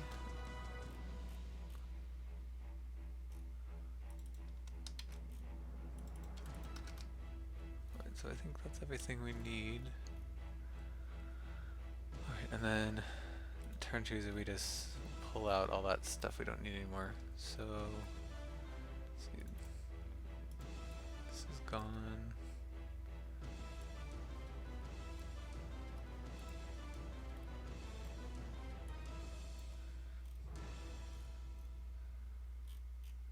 And then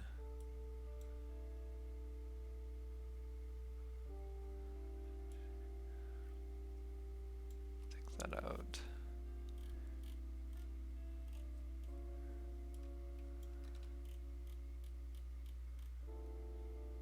And then, yeah, we don't need to do that anymore.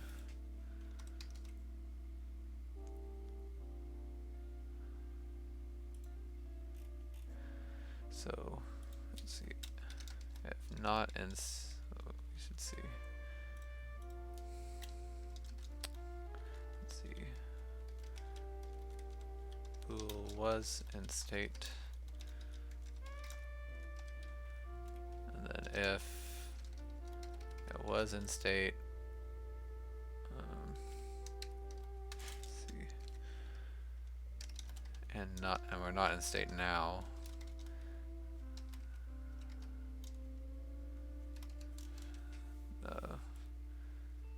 Should actually clear move options. Don't need to pass that anymore. Because we just use the chosen piece, that value.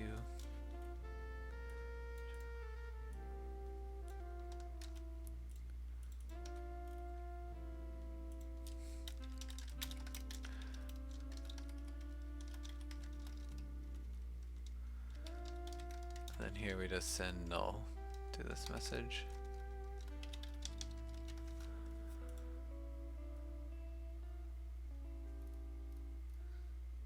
Okay, so now the piece changed. So refresh. Well, actually, yeah,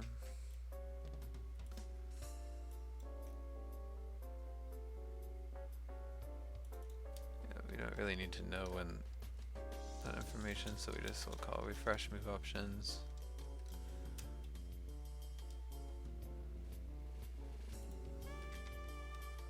We'll just throw away that argument. But we need to move this stuff in here.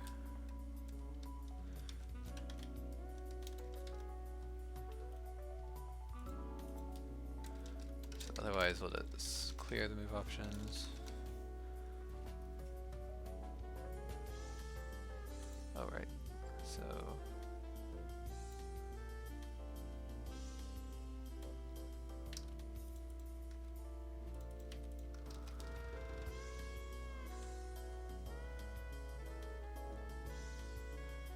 okay. So yeah, let's get rid of this.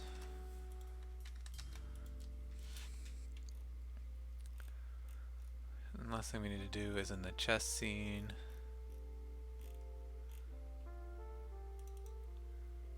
We'll add this selected move option indicators. Okay. So yeah, I won't bother with rebuild. Oh, maybe I should, but copy converted. Oh wait, I need to do value. I'm surprised this didn't pop up before, but.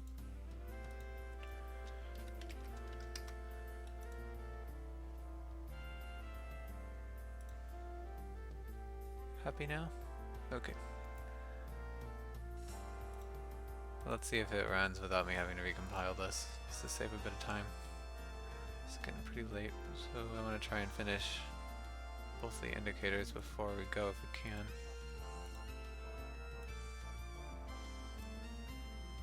Okay, so component for key 49 already registered. Oh, I think, yeah, we didn't set the chosen piece, did we?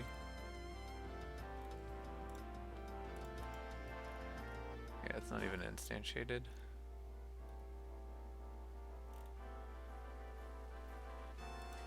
So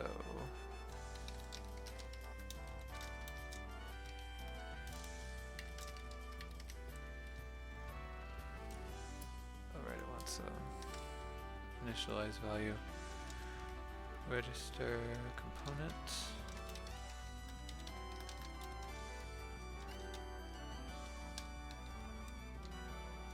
Let's see, so this would be turn chosen piece.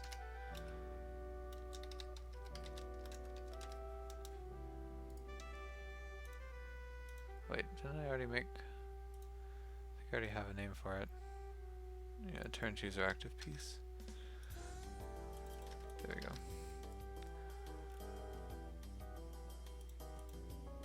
Okay, so let's try it again. Oops, I double clicked on it by accident.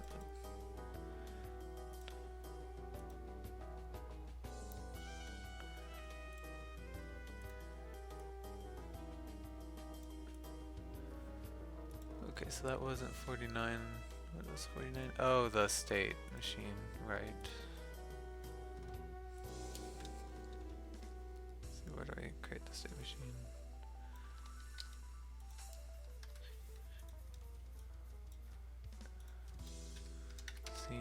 Scene components, register component.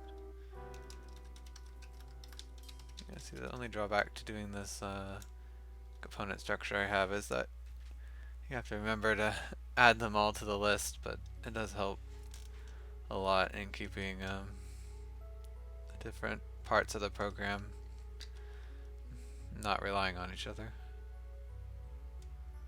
Let's see, so what did I call this? Turn chooser state.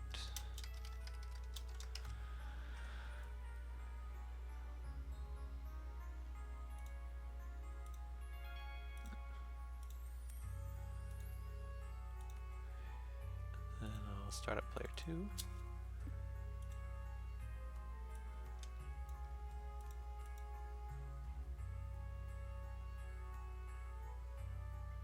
Alright, and then go to connect. Okay, so fresh. Same player turn count. Okay, and I didn't grab this value yet.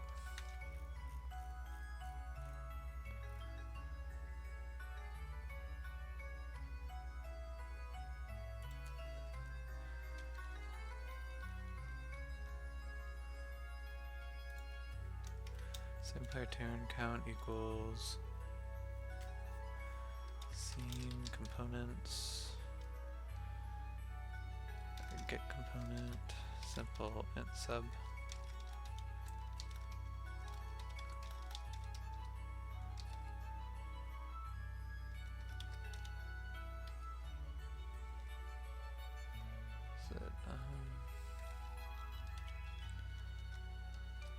Trying to remember the name. Oh, there we go.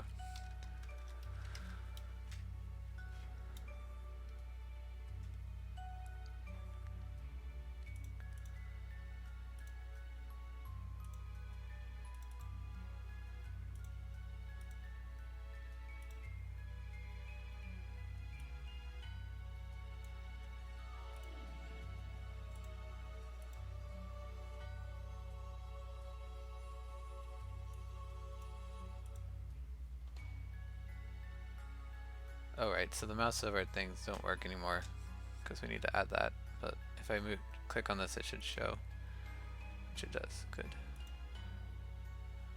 Right, but this still works the same because I haven't updated it yet. Right.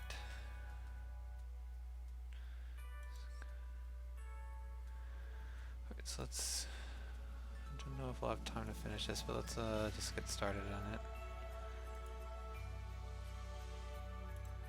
This would be the mouse over move options indicator.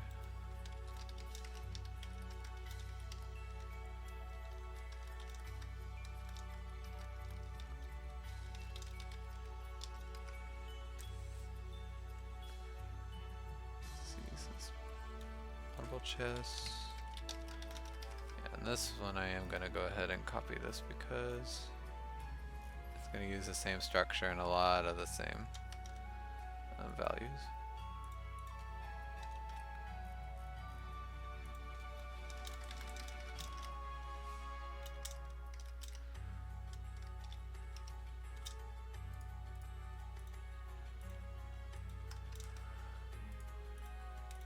Right.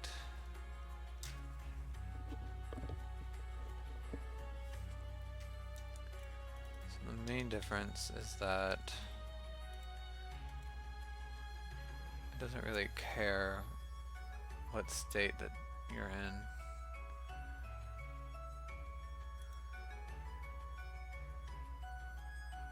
Well, maybe I should only show when you're in choose piece or choose action, so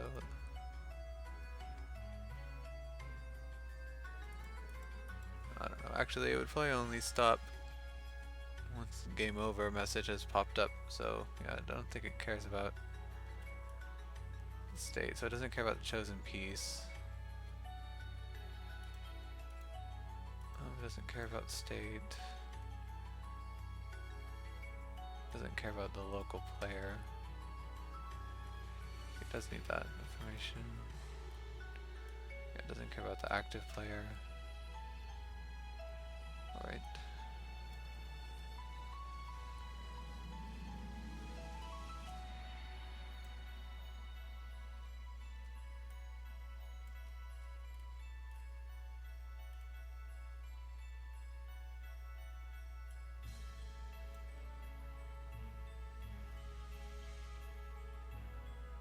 Okay, so I'm just gonna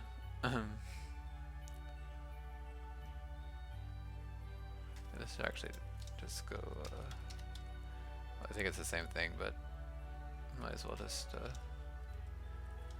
that to be safe. Oh, that should have been in the other indicators as well.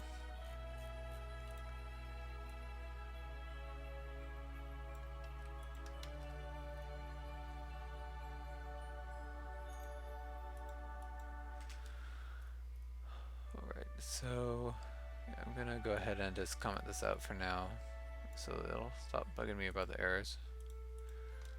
But so now we really only care about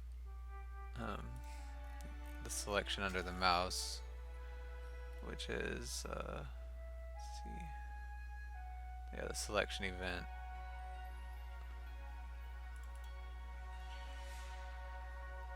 Okay, so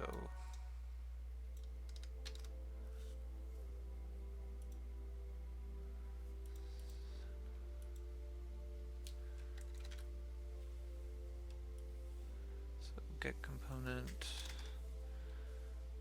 What's the player selection event?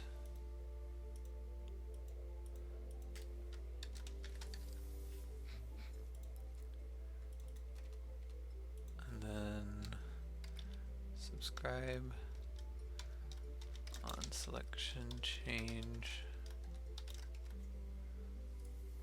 Subscribe to that. Or wait,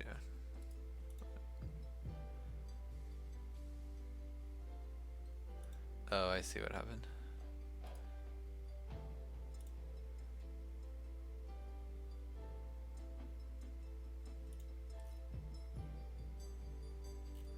Okay, so I actually I need to make the listener simple listener, and then there we can get the callback.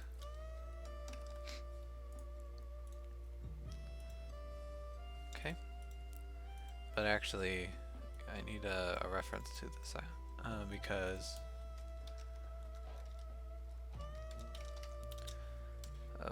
that's how we'll get the actual selected piece.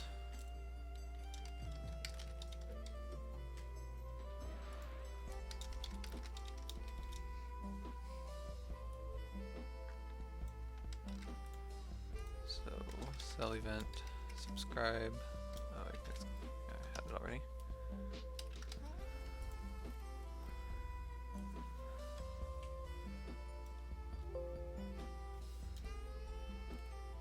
So then we refresh, move options.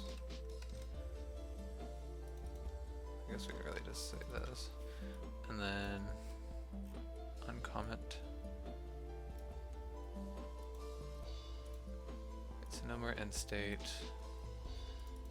so it'd be actually if cell event dot type equals piece.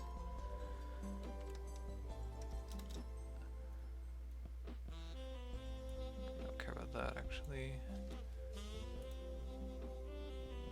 Yeah, so we really just care if it's a piece.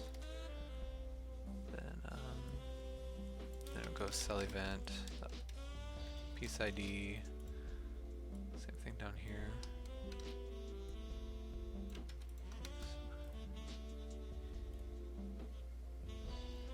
Yeah, so pretty simple. Now we just need to change this to mouse over display move options.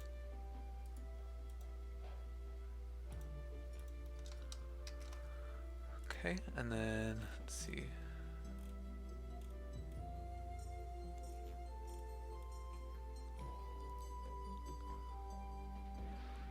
Where is it?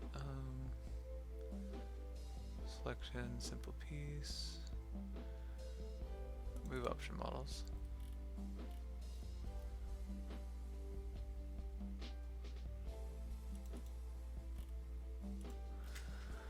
Okay, so now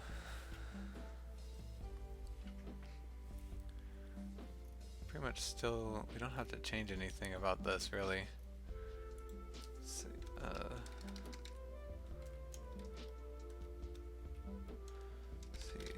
private bool, mouse over.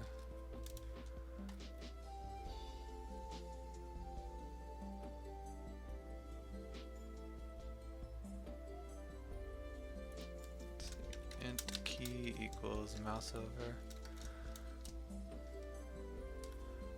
Let's say.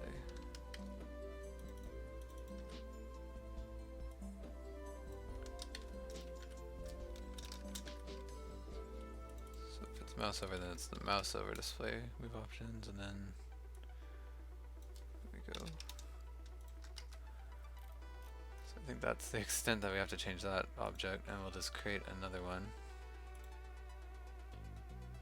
Placing.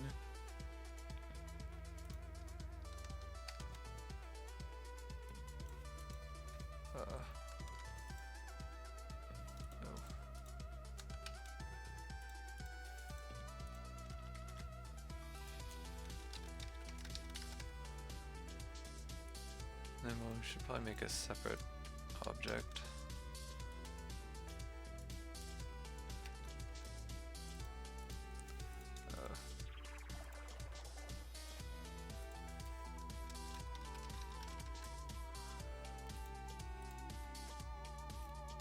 Where's the material? Yeah, we'll just copy another one. I know this is. Let's be a little cleaner about this, I suppose, even though this is not going to stay.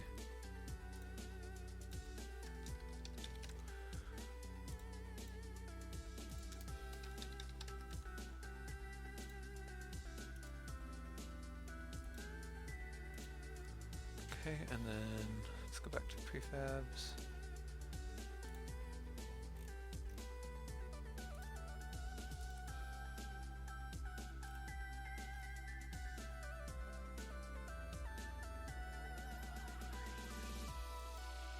Okay. That's all we have to do there, and then we need to go back to the lobby scene. And then here in the chess scene we need to instantiate this object.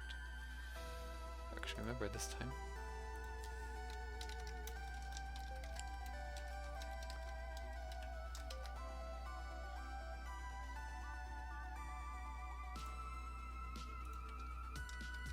Okay, so this, pretty sure this will work.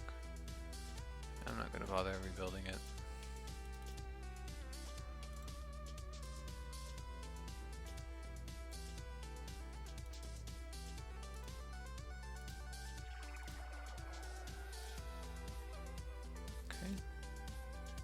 So now we got the mouse over, but oh, I forgot to change.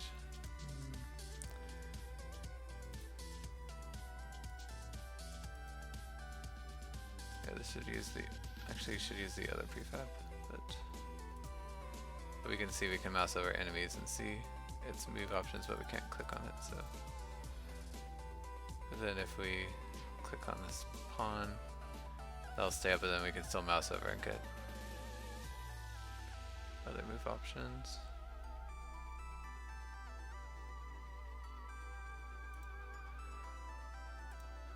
So let's see.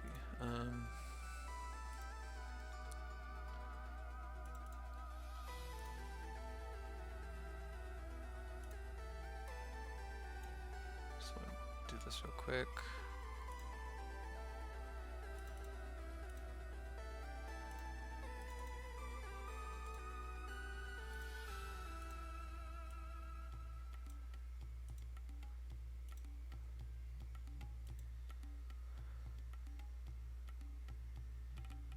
Okay, now it's blue. And we can see that even when I click on that, those turn red, and then we can still see the blue ones. Of course, they're kind of cover each other up, but it doesn't really matter that much for now.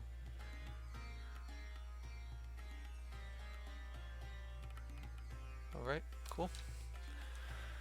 So that was a little bit polishing, but so now that's probably about it for me today.